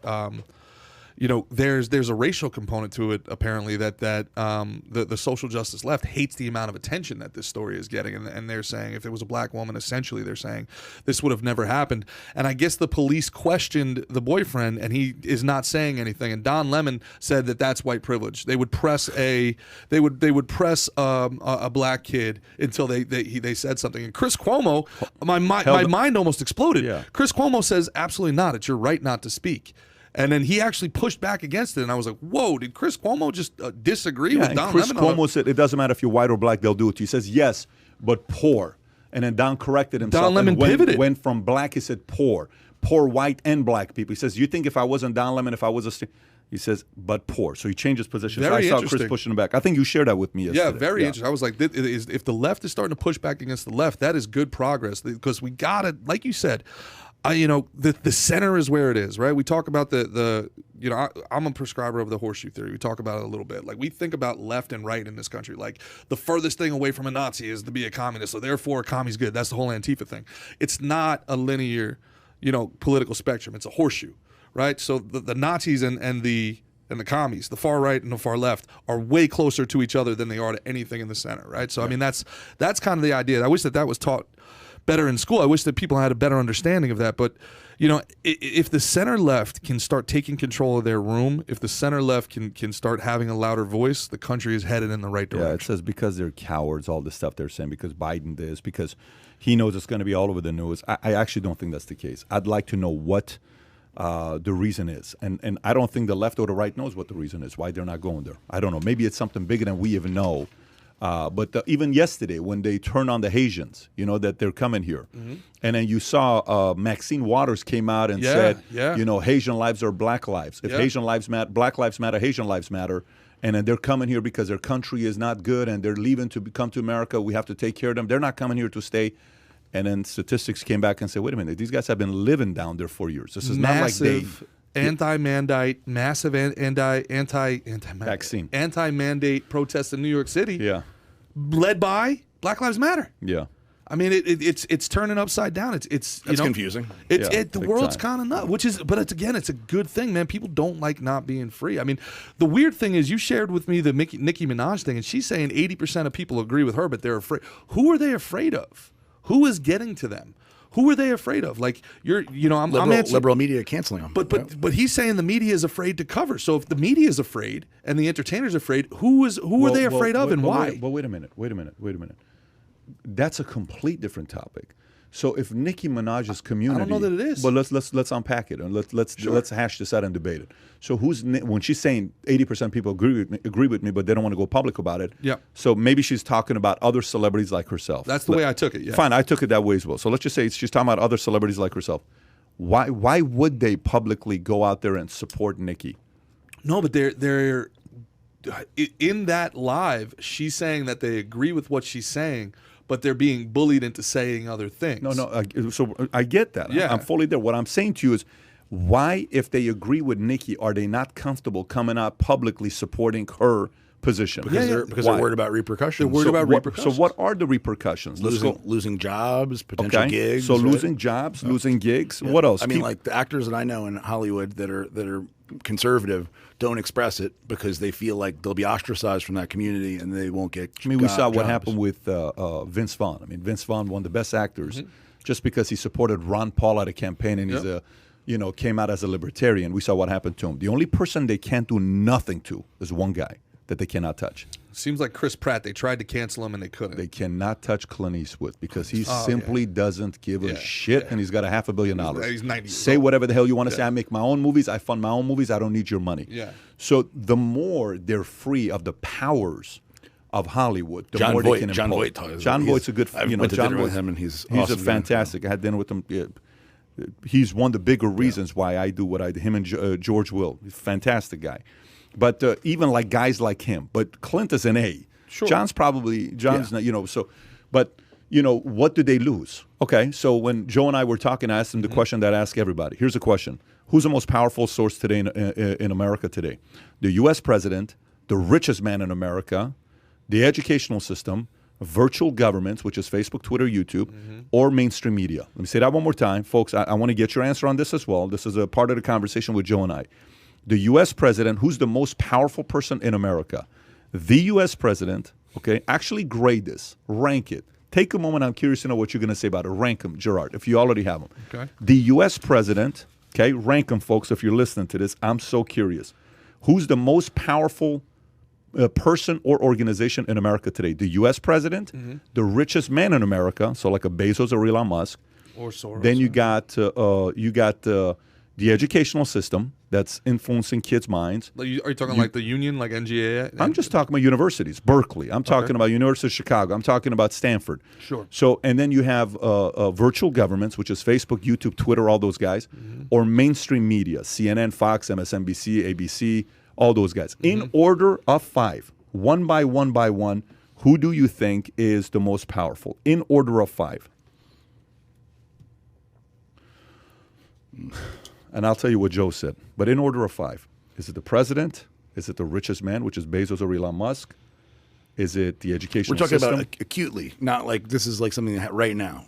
I'm talking right now who is the most powerful person. The reason I'm saying that is because the educational system maybe forming young minds, but today it won't make a difference for today. I'm considering it as like the education lobby, like the that's what I'm saying. I'm putting that one at the bottom. Okay. So. You're putting education at the bottom. Okay. Because in the future it's huge, but today it's fair enough. Actually, great question you're asking. I actually like the question you're asking. Okay, fair. Okay. Long term, they would probably at the second or maybe even first place educational. So do you have your 5? Yeah, I got my 6. Okay, go. Yeah. What's your 6? All right, 6. President of the United States. So president's at the bottom. 6. Okay, here we go. 5. Education lobby. Yep. 4. Big media. You mean MSM? Yep. Mainstream media. Okay. 3. Big tech. Yep. 2. Richest guys. 1. Xi Jinping. Stop. You really like that guy. So you putting the richest. Xi Jinping. You putting the richest guy has the most power in America today? I do. Yeah. Okay. I don't know about that. The richest guy can buy 2, 3, and 4. You think so? Yes. Okay. All right. So we'll have some fun with this one. And the president can't do anything without the votes. You have an opinion on first? Before. Who you think your first is? I got one. You got your opinion? Let's hear Aaron's, and then I'm going to come to you guys to hear what your first is. So I'm going to say Facebook, number 1. Facebook, all digital media. You said virtual government. Yep. Number 1, United States president. Number 2, and then number 3 is media, mainstream media. Yep. Number 4 is richest man in America, richest man in the world, I guess. And number 5 is educational systems, colleges, Berkeley. So interesting. But what's your number 1? Yeah, I agree with Aaron. My number 1 social media. It's got to be. You put number 1. You're also saying mine was also social media. Yeah. Do you have an opinion on that? What do you think is number 1? Same social media. Who? Education. Wow, interesting because he's thinking also. Okay, Rogan said social media is number 1. Okay. So, but for you said the richest man has got the most power today. Tell us why. Well, the golden rule. Do you know what the golden rule is? What's that? Treat everybody how you want to be treated. Yeah, that's what they tell you it is. The golden rule, Aaron, is he who has the gold makes the rules. I've heard that one too. Yeah. So listen, big tech is great, but the richest man can buy big tech. He doesn't like Jeff Bezos doesn't like what the Washington Post is posting. Do you know what he does? He buys the Washington Post. So the president of the United States is not a very powerful person because he needs all those other people for his power. Those other people do not need the president for their power. We talked about this a couple podcasts back. It dawned on me. I thought I grew up in New York, the media capital of the world, LA, Hollywood. We think of where are the power centers in the world? Where are the power centers, right? And this goes to your argument. This goes to Joe Rogan about big tech, right? We would think the power centers are New York, right? LA, DC. We're all wrong. The power centers in America right now are San Francisco because of its proximity to Silicon Valley. And what scares me and why, Pat's joking about my proclivity to bring Xi Jinping into things, big tech and mainstream media are not beholden to the President of the United States. They are beholden to China. They change their rules for China. They change their distribution for China. They don't do that for us. So if the epicenter of power in the United States is San Francisco, and they aren't beholden to us, they're beholden to Beijing. Why do you have virtual government first, and why do you have president second? So I have virtual government first because I think it influences a tremendous amount of opinion, and I think that if they wanted to use it incorrectly or use it for, whatever means, they have the ability to, and that it can be, weaponized very easily. I mean, as you said, everybody says Trump won the election because of Facebook, right? So it could influence elections. It could change, based on the power. We're talking about power being used good for good or bad, but it could be used for bad for all kinds of things. You could panic people. Yeah. You can overemphasize, or you can use the algorithm to show more bad news than good news, or more good. For Facebook, they admit they use their own algorithm to show more good news about them to us. Yeah. So it's very manipulative. The ability to manipulate is unlimited, and there's so much data, user data out there for people now that there's predictive user data. I'm a big fan of Palantir. I own lots of stock for Palantir, and I know guys on the battlefield on SEAL Team 6 that have used it to get targets right now, like weeks ago, where they tell the target this is the guy, and they can use cameras, local cameras, use their predictive algorithm, and see historically where the person's been, and they can say 87% chance this guy who squirter ran out is at his girlfriend's house. Here it is, and they hit the girlfriend's house. Well, that's one of the technology. Issues. One of the issues with TikTok to that level is that their predictive analytics are supposed to be so insane that if you watch TikTok, and they know where you're going and where you're at. Within 3 hours of watching TikTok, they can curate an algorithm specific to you that is like. They'll know exactly what you're going to watch and how long you're going to watch. That's kind of Palantir. Some of their stuff can basically aggregate, and then analyze what you're doing on social media. And so, if somebody like Pat mentioned, I'm very a routine guy. I'm big routines. You could very easily figure out anything about me, because if you have access to my social media, because I post places like, oh, he's here at this day. Palantir and software like it can do that instantly. So I put that at number one because I know the scope of what's possible. The United States president carries the nuclear football. He can press the button, and he has a lot of. I mean, we haven't seen a lot of the crazy stuff really being done that much, but Trump talked about a little bit about what kind of powers he has, and there's constitutional lawyers that have talked about what could be done as a president. A lot can be done. You can make a lot of really bad mistakes. Of course, there's oversight, right? The House and the Senate and everything, and all of his advisors. But if you're a madman and you wanted to do whatever you want, you could do some serious damage, Even without Benedict Milley calling China to ask if it was okay first. You sure? I'm pretty sure he could do some stuff. In my opinion, he could do some damage. I put media number 3 because we've seen what mainstream media can do. That's right. No question. I mean, people it's amazing what people don't think. They just see it and they feel like. I mean, my mom's a great example. My mom will watch a show and she just immediately thinks it's fact. She'll call me and say, "Hey, this is what's happening." I'm like, "No, that's just one show. You watch CNN, one article, one thing. It doesn't mean it's the truth. You have to do your research." But I mean, it convinces people. Richest man you have fourth. Why richest man fourth? Because, like you mentioned, you could buy, but you really can't. So he can't go buy Facebook. Jeff Bezos doesn't have the ability to buy out Facebook. Mark Zuckerberg is not going to sell him Facebook because Mark Zuckerberg is one of the richest people in the world. Yeah, you can't appeal to him like that. So I mean, most of these guys, most of the richest stuff, you can do a lot, right? You can get away with a lot. You can do a lot, but you still don't have the power to, like, the president can do anything he wants. He can pardon himself. So Biden can't. Biden can. Richest man Jeff Bezos has a limit to his power because he can buy anything he wants to a point, but he's still under the law, right? He has laws and he needs to follow that are rules for everybody. While he may be able to get away with a lot of stuff, he's still like Jeffrey Epstein. Can't get away with everything, not forever. So I put him at 4, and then the educational system, just because, like I said, it's something that we're talking about in the distant future. It's very scary for guys who have little boys and sending them to college. I didn't go to college, but I do believe in education. I'm a big believer in education. But it is scary because you teach your kids all this stuff, and hopefully you instill all these values, and then you send them off to Berkeley, and they ruin everything, right? They teach them something totally different, and they're going to be the teachers. They're going to be the authority figures, and they come back for summer, and they tell you you're wrong about everything. So that's a scary thing. Where do you send a kid for higher education that there's no risk of them coming back a different kid? And by the way, a lot of people said different things. One guy, NL, gave $50, and he said, number 1, central bankers. Number 2, big banks. Number 3, CCP. Number 4, corporate elites. number 5 U.S. president. That guy gets it. Yeah. So he, there's a that guy gets it. He cheated though. Those weren't the options. Yeah, that's right. Those weren't the options. So you didn't follow the rules. He created his own rules there. Future belongs to the disobedient. There you go. But the point is, when you're talking about the topic we were on right before this, what were we talking about? We were talking about Kamala Harris. We were talking about Nicki Minaj. We were talking about Nicki Minaj and why the celebrities are afraid. Okay. But the media is afraid also. But the reason why celebrities are afraid is because the most powerful organization in America is the social media. These virtual governments, they can ruin their lives like this. Sure. They can ruin their lives. So here's a rock who, his energy drink, by the way, just became number 1. It's really good. I like it. Zoa. It's ahead of everybody now. It's number 1. I okay. Like it. Now imagine if he doesn't have access to Twitter, Instagram, and all the stuff that he's doing. You think his energy drink is going to be number 1? Well, look at Donald Trump. I mean, Donald Trump was the most watched. There's every news stories about him because people were commenting on his tweets, whether they're ridiculous or whatever. And so you take it away, and all of a sudden his voice is. He's muted. It's almost as if he's non-existent today. The only place that he exists is at small little functions that he does, and maybe Fox shows him, but you don't see him at a lot of different places. Many people who have interviewed Trump in the last 12 months, their interview's been taken down. Not last 12 months, last 6-7 months.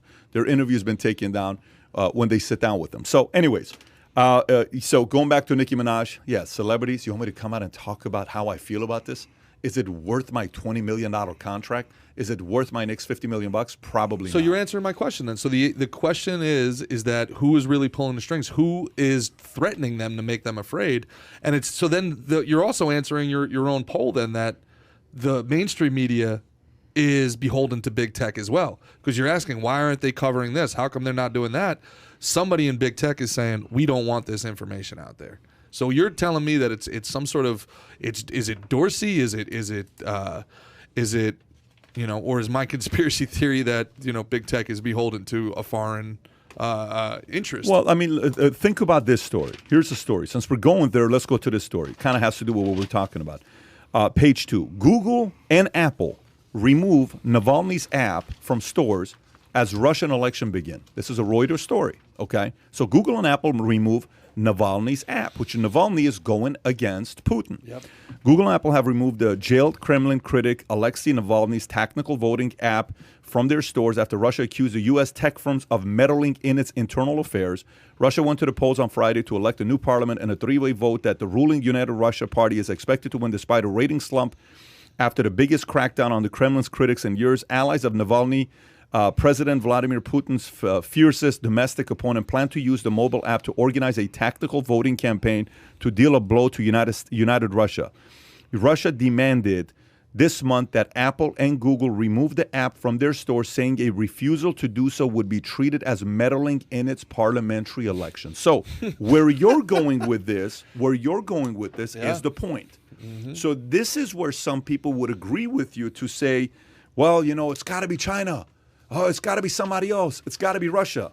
Look at this here, where Russia's power to tell Google and Apple to take down. And how powerful is Google and Apple? One is a $2 trillion company. The other one is what? $1 trillion company? Hey, take those things down. They say, yes, we will take it down. So think about that. Think about that org chart. Think about the org chart right there. Nicki Minaj and celebrities won't speak because then the mainstream media will go after them. The mainstream media won't cover stories because then social media go after them. Social media will do whatever Vladimir Putin tells them to do. I disagree. Let me tell you why. The power is still on who? The power is still in the hands of Facebook, Google, Facebook, Apple, YouTube, all these guys. They dictate the power. So they dictate the power. If they choose to keep or not keep, you're off. But it's still the power is in their hands. This almost goes back to your point, though. You could be as powerful as Zuckerberg is, but in America, where we're a representative democracy, he knows Joe Biden's not going to do anything to him. And he has the power over Joe Biden, or he has the power over elected officials. Hey, I'm going to run against him. Of course he does. Vladimir Putin's not going anywhere. So Vladimir Putin can go, Zuckerberg, how about you have some of this radiation salad? Try screwing me. Try screwing me, Zuckerberg. As Facebook stock continues to soar. Hey, Zuckerberg, don't forget. Xi Jinping looks at Zuckerberg and don't forget. Say, hey, remember Jack Ma? He went on a little vacation, didn't he? How you like vacations, So Jack? watch this. Watch what game now we're playing. So we just went from Nicki Minaj, why celebrities are worried. We gave the list of 5. Mm-hmm. You guys gave your 5. You added Xi Jinping at the top. A couple other guys had a different list. Yep. Then we talked about Google and Russia with Navalny. And now this leads me to the second richest man in America, which is who? Elon Musk. So watch what Elon Musk does. Elon Musk got pissed off this week. Yeah.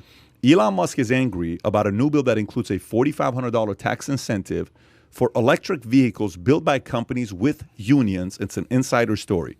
Democrats have proposed a bill with a $4,500 tax incentive for electric vehicles built by unionized companies. Unionized companies.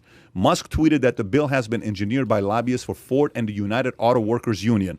The bill also grants a $7,500 base consumer incentive for new EVs sold in the U.S., and it would allow foreign-made cars to claim that incentives for 5 years. This provision would apply to Ford cars assembled in Mexico. In a follow-up tweet replying to a Twitter user who said President Joe Biden would be making America's made cars a priority, Musk said, what did Musk say? It doesn't have it here. So Musk said something, though. Yeah. And tagged the president's official account. Anyways, he took a shot at him. David, if you can pull up the tweet so we can see he said this. something like, how is this going to help Americans? Yeah, and also, don't forget, earlier this year, the DSA tried to put a plant in one of, the Democratic Socialists of America tried to put a plant in one of Musk's Texas operating places where he went in there and tried to convince everybody to unionize. And Elon Musk said, he was like, unionize tomorrow and I will get rid of everybody's stock incentives. So why? I don't know why you guys would do this. We're making tons of money together. You know, and also, man, look, this is not just electric cars, by the way, Pat. This is most of Joe Biden, most of the quote-unquote human infrastructure investment that's happening in this Green New Recovery Act that they're about to drop on us. It's all going to the unions, and it's all going to the unions specifically because what do those unions do? They kick back where? To the Democratic powers. This human infrastructure is a war chest for Democrat politicians. He's still sleeping, is what he said. He's still sleeping. Yeah, Sleepy is Joe. What he said. Yeah, Sleepy Joe. But by the way, going back to it, then this validates why the richest man doesn't have the power. I disagree completely. So you're saying Elon Musk has power? No, but the richest man has power. But you're talking about. Maybe I misunderstood what you're saying. Like Elon Musk super is the rich. second richest man in the. So Ford has a ton of money. Whoever is running Ford has a ton of money. No, as an individual, the richest billionaire in America. The president. Well, maybe you're right. But my thing is this: the president is all the way at the bottom of the list, and I still believe that because without those unions, Joe Biden isn't doing anything. These people know this is bad for America, and they're doing it anyway because they're bought and paid for by these lobbies. They're bought and paid for. Yeah. So the politician is down on that list. My big thing is this, and maybe you guys can answer this because you guys have better foresight. All right, what is the end goal of all this? What is the 5,000-yard view? 3, 4, 5 years from now, there's not. These aren't stupid people that are doing these remarkably stupid things. What are they looking to accomplish? What is the end game here? I don't think anybody really knows. Nobody knows. I mean, I think that if you're super left-leaning, you're hoping for some sort of equality where everybody's the same, but that's not true because they want to be running stuff, right? And we don't really know who's really in charge. I mean, you hear Joe Biden, I've been instructed to ask him the question. So no, we don't know. We don't really know. They're going to get mad at me if I answer questions. Yeah. Or when they shut him off in the middle. Or, one of the things I thought was very interesting is the press's response to him turning around and just walking away versus Trump would sit there and just get annihilated where they're coming at him. He literally just be like, no more questions, walk away, and they say thank you. It's like such a different thing. Pat, what do you think? What is the 10,000-foot view? What is going on worldwide? You get two types of people, man. Those who are driven by freedom and those who are driven by control and force. It's power versus force. There's two ways to get it. One is through choice. One is through force. Those who are driven by leave me alone, let me go build my life and do what I want to do and make my money, they typically piss off the people that want to control because they don't give them a time of day. And the other person eventually goes and finds a different way to gain their power. For example, the other day, I'm on the phone with Ford GT, asking them for the GT, the GT, what do you call it? The new Ford. Yeah, the whatever the GT is, the one from the movie Ford versus Ferrari. It's like $1 million car, but I'm on the list. Buy stock in Ford, got it, check. So I'm on the phone with this guy, and I'm talking to the guy. I'm like, yeah, so, I've been on this list, year and a half, we're going back and forth. I'm like, here's this guy, Steve, all these guys that have vouched for me, and, Galpin. And he says, yeah, I can't help you. And 1 minute conversation, 2 minute conversation, 5 minute conversation, 10 minute conversation. And the guy's like, I can't do nothing for you. I can't help you. Is there anything else I can help you with? He's talking like this, right? You know, I get off the phone. You know what I said? He said, I said, a $20 an hour person has more power than I do. Yeah. He has the power of no. Folks who work at DMV who freaking get off of their job is to be able to tell you whatever the hell they want to tell you because they don't give a shit if you write a Yelp review for them. You got freedom people, you got control people. Freedom people want to be able to say, I don't like this restaurant, I'm going to buy this place and run it better. You don't want to do this, I'm going to buy this and I think I'm going to build it into a better home, better building. Everything to them is that. And then the other guys who are power hungry, who don't want to do the work of a capitalist will look and say, yeah, you know what, he's really pissing me off. He didn't respect me. He didn't follow my rule. He didn't follow my guideline. I'm going to create new laws. I'm going to go and make his life a living hell. Not by competing with you, but through laws. So this is a very interesting game, man. So you think it's like they want like a global one world government? I think it's control, buddy. I think it's a control game. I think the mission is to control the people they hate the most, which is the job creators. It's the capitalists. They can't stand the job creators because, look, you know my story. Like you just heard his story. Here's a guy that's talking about cocaine, heroin, all this other stuff, right? And now he's built a business, nearly $500 million company that we're talking about 250 employees, and has an incredible life. Looks like himself, Channing Tatum. Sounds like Charles Bronson. There you go. Could have been an actor. Magic Aaron. Magic Aaron. Magic Singerman is what the nickname is. Moving forward, you got to get him a shirt. Magic Singerman or Magic Aaron. I'm on it. Yeah, chief of staff. So you got guys that are like, look, you know, I'm going to go build my business. So in school, how many kids were supposed to be the guy? Like how many kids who were the like valid, they follow the rules so well and look, I'm supposed to be. And then next thing you know, this freaking kid that's a D student, C student, B student's like, and everybody in school is talking about that guy and it was supposed to be that guy. You don't think that guy deep down inside, for 12 years, he's the guy. You just described all of Brooklyn. But for 4 years, this guy's the guy. So then they're like, you know what? The way I'm going to get even by going and being a lawyer and creating laws. The way I'm going to get even by being a politician. It's a very How weird. How dare this plumber make more money than me? I have 4 degrees. I have 4 degrees. How dare this trucker make $250,000 a year? I have my PhD. Because in their mind, they've been sold that everything with success starts with you having a degree. Yeah. So that paper is worth so much to them. So to be able to save that they sacrificed for 8 years to follow the rules. Now you mean to tell me those rules are a little bit broken? I cannot buy that. I have to protect my ego. I'm going to go after this guy. That is such a good point because that's literally what they're doing with the VAX. They're like, well, they took it. So they're allowed to. They followed the rules. They can go to the restaurant. I mean, you're talking about Trudeau. Literally, just said that the people that follow the rules get to live life, and the people that don't, they do not get to be in our society. And it's like, whoa, dude. Like, who are you to even remark? You're the prime minister. How can you say something? I go back to your interview with Jordan Peterson.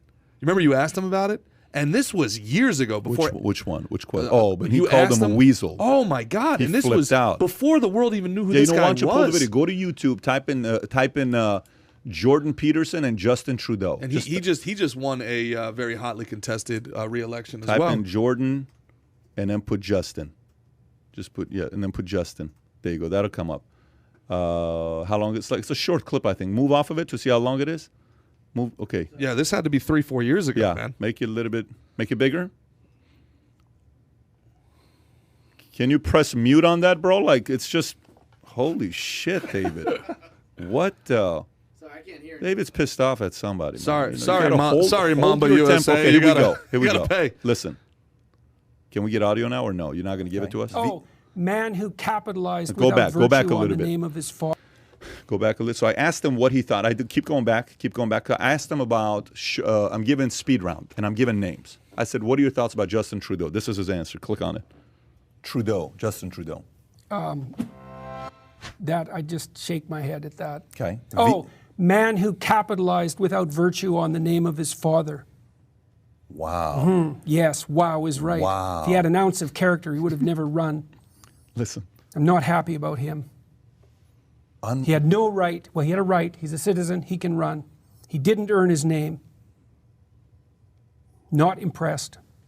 Why do you say that? Is this specific? Because his father was very famous. Sure. And so that put Trudeau at a tremendous advantage with regards to moving into a leadership position in Canada. It's not excusable. You should move ahead on your own merits, especially if you're daring to do something like run a country. It's like, it's too, you have a moral duty. If you have the advantage of a name, you have a moral duty to supersede the accomplishments of the person who bore that name and gave it its weight before you dare capitalize on it in the public sphere. And Trudeau did none of that. He knows how to behave. He knows how to act in public. He had the upbringing for it. Other than that, there's nothing there, not that I can see. And if there was, he wouldn't have run the way he did. He's not an impressive person in my estimation. Some strong opinions there, strong beliefs there. When he appointed 50% of females to 50% of his cabinet, because it was, what did he say? Because it's 2015. It's like, no, quarter of your elected members of parliament were female. If your job was to pick the most qualified people, period, regardless of their genitalia, because they're leading the country. You pick the most qualified people. Instead, he abdicated his responsibility to make those difficult decisions and then wallpapered it over with this casual virtue of, well, I'm going to promote women. It's like, no, you're going to promote competent people. You weasel. No excuse for it. You can pause it right there. I'm trying to hold myself from laughing. Look at my face. Yeah, he is not I think it's fair to say he doesn't like Justin Trudeau. Okay. Oh, congrats, Prime Minister, on your narrow victory. Yeah. Yeah, he really doesn't like him. Jeez. No, he really doesn't like him. Man. You know, have you seen the story of how Jordan Peterson became Jordan Peterson? You mean like going to the Quora question and all that, and answering when he was in school and the trans debate took place, and he came out public about it. Next thing you know, he got tens of millions of views, and then they interviewed him, and the rest is history. Mm-hmm. Jordan Peterson becomes Jordan Peterson. Jordan Peterson. Next thing you know, he's in Dallas. Next thing you know, he's in Dallas. Can we also give a shout out to Pat's hair, man? Your hair is phenomenal. You know, I was just looking at that. Yeah, it's come a long way since that. Absolute. Comparing the two. Really good. Do you remember the conversation about China and 5G where everybody was talking about China, 5G, 5G, 5G? Yeah, it's your boy China David, accounts for 40%. China accounts for 40% of 6G patent application survey says. So if you look at, and this is not even 5G, we're talking 6G, not 5, 6G. Apparently, it's 10 times faster than 5G. So China's 6G development had been expected to slow due to sanctions against Huawei imposed by the U.S. government under President Trump. But China has maintained its competitiveness by mobilizing state-run companies and universities. Around 20,000 patents applications were surveyed for 9 core 6G technologies, including communication, quantum technology, base stations, and artificial intelligence. China topped the list with 40.3% of all 6G patent filings, followed by U.S.'s 35%, then Japan's 9.9%, then Europe 8.9%, South Korea 4.2%. The upcoming generation of mobile communication technology, which is set to be more than 10 times faster than 5G, is expected to enable fully autonomous driving, high-definition virtual reality, and worldwide internet connections, even in remote deserts. Even in remote deserts. Why would China want to have... It's interesting. They're trying to control that, obviously, because... Can you imagine if, you know how Elon wanted to go out there and put the, what do you call it, satellite up there to be able to offer Wi-Fi to everybody for free, and it was going to start off slow and all this other stuff.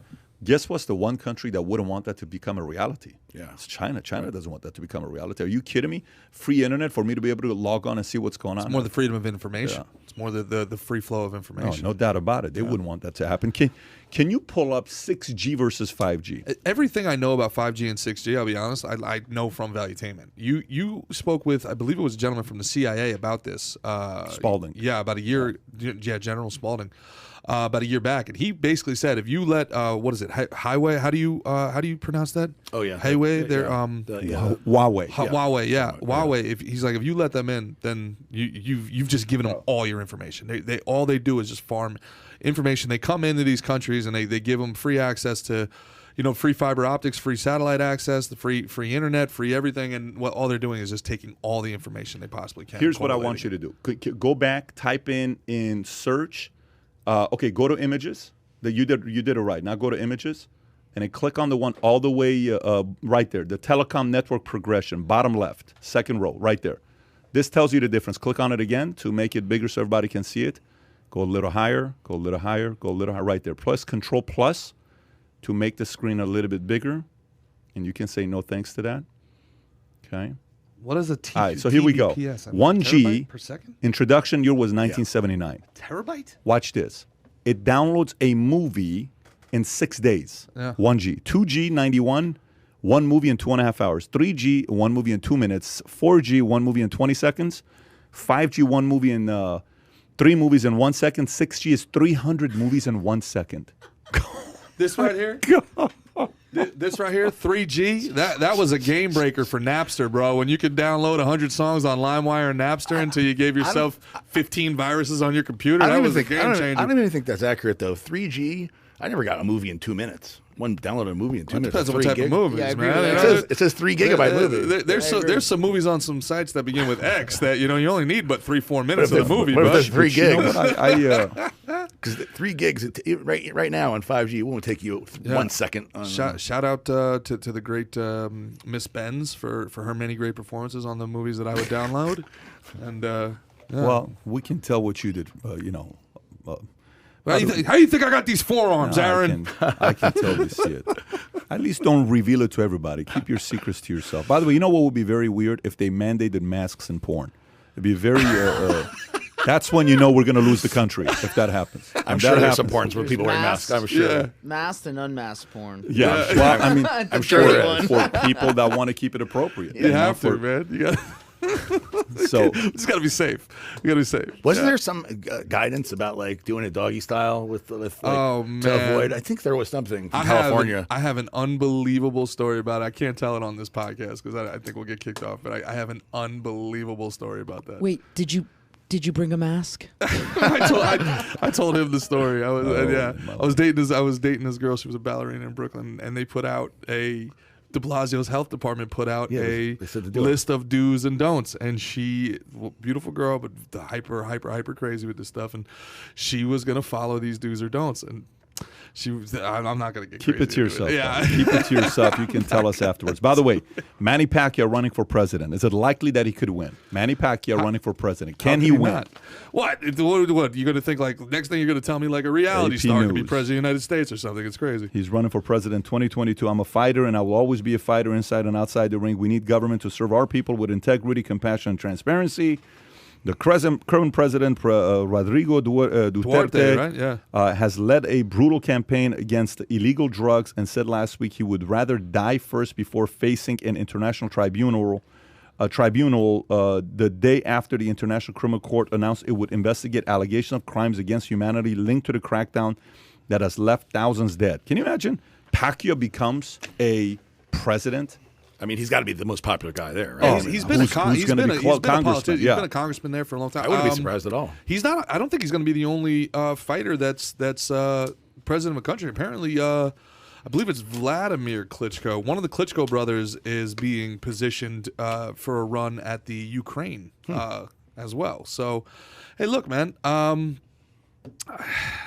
I don't know enough about Filipino politics to comment on it, but he's a beloved. I was waiting to get your level of expertise in their politics. I'm sorry. I used to know Tagalog, but But I would say this though, like one of the things about the future, right, is it goes all the way back to what you said before, brand first, right? Like brand first.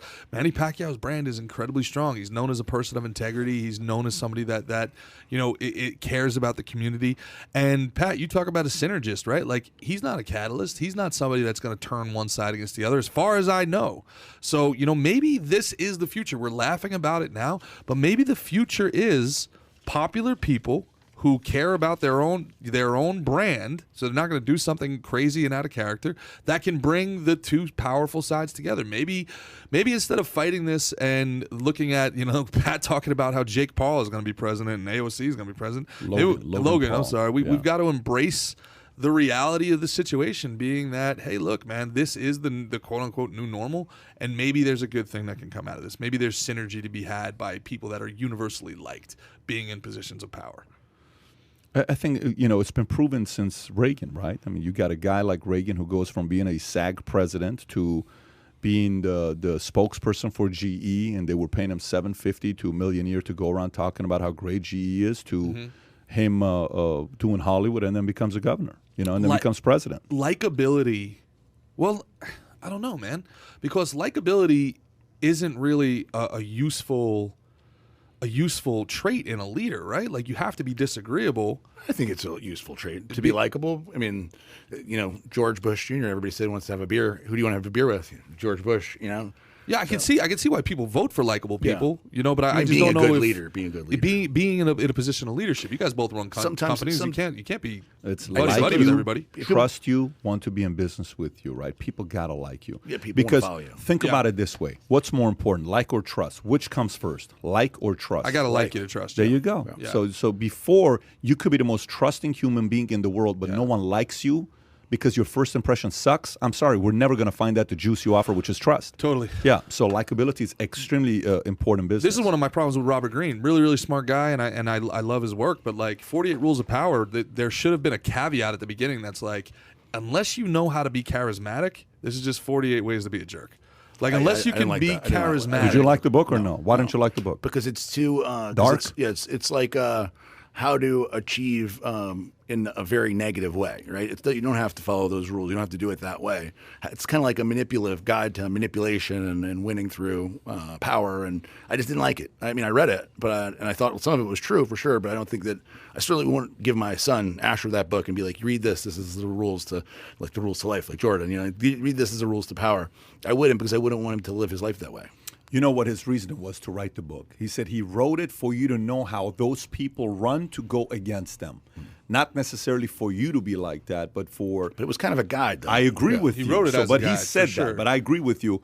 Have you read his other books? He wrote a book, Art of Seduction. I don't know if you've read it. No. It's a ridiculous book. It's an incredible book, Art of Seduction. Then you got 33 Strategies of War. It's my favorite out of all of them. 33 Strategies of War. Law number 4 is insane. You got a big shout out from Andy Young about the power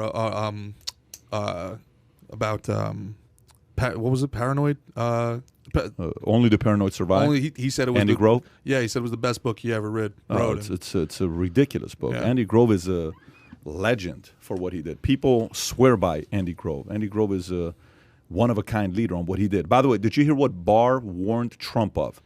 That he was going to lose the election. Did you guys hear the story on Insider? Let me read it to you. Barr warned Trump that he would lose the election because of suburban voters. Just think you're an effing asshole, book says, to Trump, okay? Attorney General Barr took a blunt approach with President Trump in April 2020 while discussing his re-election chances. The crux of the problem, Barr told Trump, was that most suburban Republican voters just think you're an effing asshole, according to the new book, Bob Woodward. By the way, Bob Woodward's got to sell like 20 million copies of his book. Every other day, something like this comes out of his book. Yeah. The Attorney General went on to tell the president that he had become a Beltway captive and needed to appeal to the broader group of voters than just his diehard base. Barr reportedly told Trump that suburban Republican voters don't give a shit about Trump's vendetta against his perceived foes. Do you agree? I think approaching him that way makes sense. And I think that as long as he's solution-oriented, he's not just coming in and saying everybody thinks you're an asshole. Nobody's going to like that. But if he came in with a solution and a suggestion, I think being blunt with Trump, if you have his respect, which obviously William Barr at the time did probably, I think it makes sense to come at him like that versus, kind of pandering to him or whatever. I don't know if that will work. How do you think Trump reacted when he said that? Do you think he's kind of like, I don't think so, I disagree? Or do you think like, you think so, tell me why? Like, what do you think his response was? Or did he say, hang on, I'm sending a tweet? Like, he said, get the fuck out of my office. I'd say Trump would probably say, okay, Bill, what election did you ever win? I can see him. What election did you don't know what you're talking about. And that's also, with all due respect to Bill Barr, who I liked, it's full of shit. That's not why he lost. He didn't lose his fervent. He lost because he did all this bluster. All right, he talking, talk is cheap is why he lost. First of all, if he even lost, but not to go there. But the talk is cheap is why he lost, because Fauci is still there. He should have got rid of Fauci. He had Fauci. Fauci was full of it. He should have got rid of him. Sexiest man alive. Sexiest man alive. Freaking incredible six-pack. After all of this big talk and bluster, after all of this, late-night tweets about do one thing and we'll F you up, he lets an army of Starbucks baristas completely take the country by force. Every city, they plant their flag 60 feet wide in front of every Capitol building in America. If you're going to be a law and order guy and then you lose law and order, well, they called his bluff. He was a populist. He waited for the polls to tell him what to do, and then he reacted. So they were able to make him do whatever they wanted every time. He led from behind. That's why he lost. I think there's two reasons. I think really the one reason he definitely lost is Corona-19. Right, the coronavirus is why he lost. If you look at like the polls before, I always like the betting polls, because the betting polls, these are guys putting money on the line. He was 99% favorite, 99-1 favorite before coronavirus in January. coronavirus happened, we see what happens. There's a 91% favorite with 3 hours to go in the. Well, yeah, I agree, but that shows you that he lost because of if the coronavirus hadn't happened, he would still be president. I think everybody agrees on that. No, left, right, middle, everybody agrees. He would have won. Yeah. But then the other thing, the thing that is he is the reason why people liked him initially is because he's unfiltered, right? He says what he thinks, what he means. He means what he says, and he has very little filter. And I think that eventually that may have helped him get elected, but it also helped people really dislike him. Where people like my mom again would say he's a bully, he's a mean guy, he's a bad man, right? Mm-hmm. And too many people started feeling that way because he would tweet like that constantly. Universally known, Orange Man is bad. Yeah, Orange Man is bad, right? So I think if he would have done way less of that and just let his actions do more of the speaking, I think that would have helped. But he did run into the coronavirus, and I don't know how you could come out of that positively. I mean, he was getting crap for shutting down the planes to China, and they were all saying he's a xenophobe and all this stuff. So he could people are like, well, he could have shut it down earlier. Well, then what would have happened? He'd been more of a xenophobe. If he would have immediately, let's say 2 weeks before he shut it down, he shuts down all air travel into America.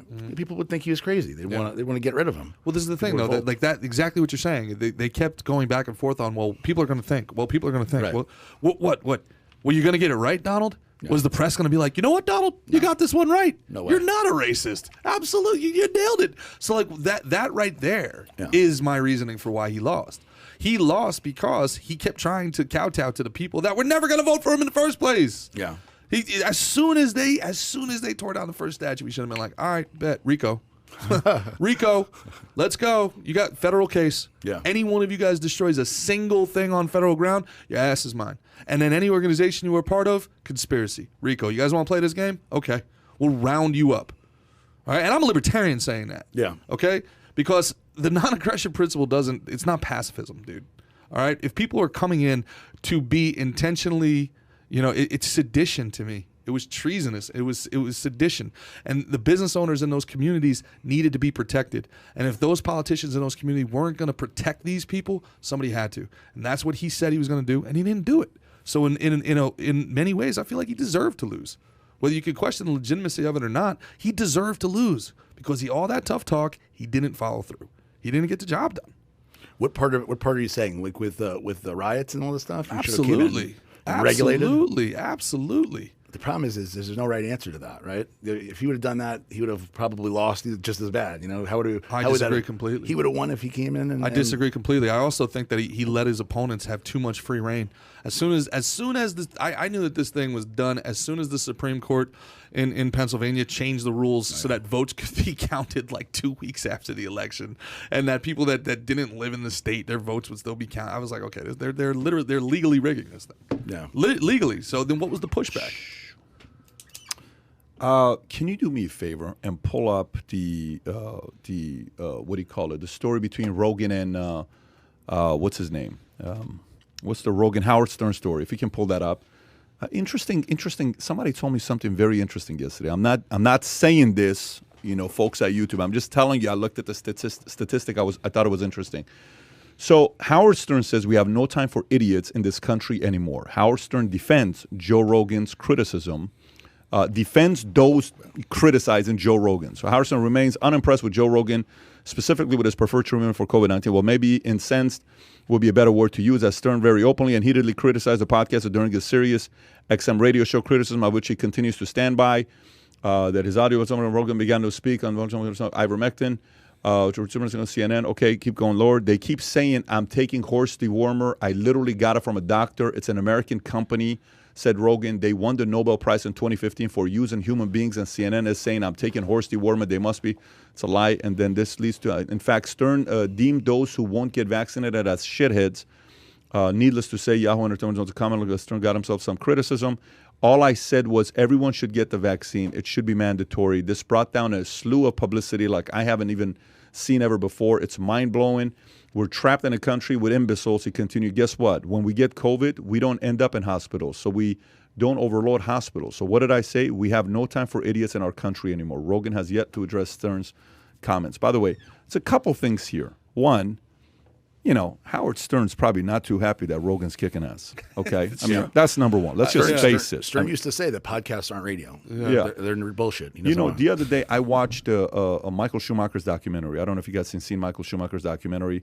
If you haven't seen it, it's a must watch. I'm a big Senna fan. If you haven't watched Schumacher's, I've watched Senna's documentary 100 times. Watch Schumacher's the other. It's an hour and 54 minutes, and he says some very interesting things. One of the things he said, I don't like to brag about my things because you'll call me cocky, but I also don't talk about my weaknesses because it's your job to find my weaknesses, not mine. Schumacher says that, which is powerful to say that. But then there's a part of it when Schumacher's coming up and he passes up Senna, where Senna gets a little bit uncomfortable about it. You know, where there's Schumacher takes a cut, cuts him off. And Senna loses his mind, goes to Schumacher afterwards with his hand on his shoulder. You don't do something like this. And Schumacher loses his mind saying, I'm just doing what you did to everybody. This is what you used to do. Play to win the game. You told people play to win the game. I'm doing that. I'm doing what you showed us to do, right? I think there's a part of it Stern is not happy with the fact that Rogan's probably coming up and is taking his lunch. And quite frankly, Rogan's more attractive and more versatile than a Howard Stern is. I don't know what Howard Stern does for fun. I don't know if he goes shooting, hunting, UFC, all this other stuff. People probably link Rogan to more of a man's man and Howard Stern in a different thing. He's much more diverse. He has something to say on everything, whereas Howard Stern was a shock jock, and he's turned into whatever he is now. So I used to do a couple shows with Jackie, the joke man Martling, who was with Howard Stern. Yeah. And there was a dude who wanted to do this investment, and I was like, I don't know. And we were in Times Square. This is anecdotal. He'll probably say I'm lying. It's 100% true. We're in Times Square, okay? People were going by. I wanted to show them the power of social media and digital media and this and that. People were going by. I would just grab them real quick. Hey, can I ask you a question? Like, what's up? I'm like, do you know who Howard Stern is? And guys that were over 40 would be like, what is this, a stupid question? Of course I know who Howard Stern is. I was like, oh, my bad. Then I'd grab somebody that was like 25 or younger. I'd be like, hey, man, you know who Howard Stern is? They were like, nah, I don't know. Who's Howard Stern? Like, they would have no idea. If you went around this office and we work in media and everybody here is on the news all day, anybody under 30 years old, I would bet 1 in 10 would know who Howard Stern is. Would know what he does, can name one thing that he's famous for. Meanwhile, how many people in that office under 30 know who Joe Rogan is? Everybody. So come on. Yeah, do me a favor. Pull up cases by countries. Put COVID cases by country. This will be the last topic and we'll wrap up. Type in COVID cases by country. COVID cases by country. Yeah, there you go. Click on that. The first one will come up. No, not that one. Is that the main website to look at? One of those two is the one. See if it's that one. Okay, right there. That's the one. So far, 231 million cases worldwide. 4.73. View by country. Go view by country right there in the green at the top, right underneath the 231 million. Under the 231 million. Sorry. Go a little higher right there, buddy. You got it. Okay. So U.S. has 43 million total cases. India's got what? 33 million cases. Total death. Can you go by percentage of death? Do they do that here or no? Percentage of death. You mean of the population? Yeah. So if you look at 700 divided by 43 million, let me do some math here. If you can go back. 700,000 by 333 million. Yeah. So 700,000 by 33 million. But if you go, I'm more curious about how many got it and how many recovered, not necessarily the population. So go back up. 446. No, where you are right now is fine. Let me check here. All right, let's do 446 as a total death in India divided by 33,592, okay? Because there's a website that says India has the 160th lowest death percentage on COVID. Yeah, because it has a 1.4 billion people. So you know from the people that get it versus dying in India, it's not only it's 0.01%. Is there a country that's conspicuously missing from this list by any chance? Yeah, China's not on this list. North Korea, 135 on 7 million. Yeah.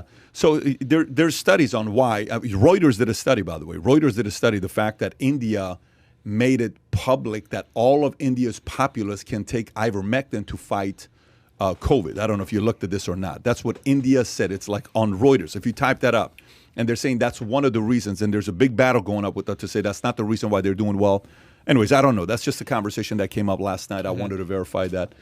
on the podcast here. Final thoughts before we wrap up. This is what science was for the longest time. I mean, one of the things that scares me I'd want to find the stats, by the way, but it's okay. Keep going. Yeah, one of the things that scares me more than anything else is this idea that they say the science is settled. Like, the science was never settled. Can you imagine if, if somebody like Einstein didn't do the theory of relativity? He goes like, well, the science is settled. I don't know what to tell you. Like, hey, the Earth's flat, guys. Science is settled. No reason for us to go forward with this stuff. My 79-year-old dad got COVID and pneumonia simultaneously.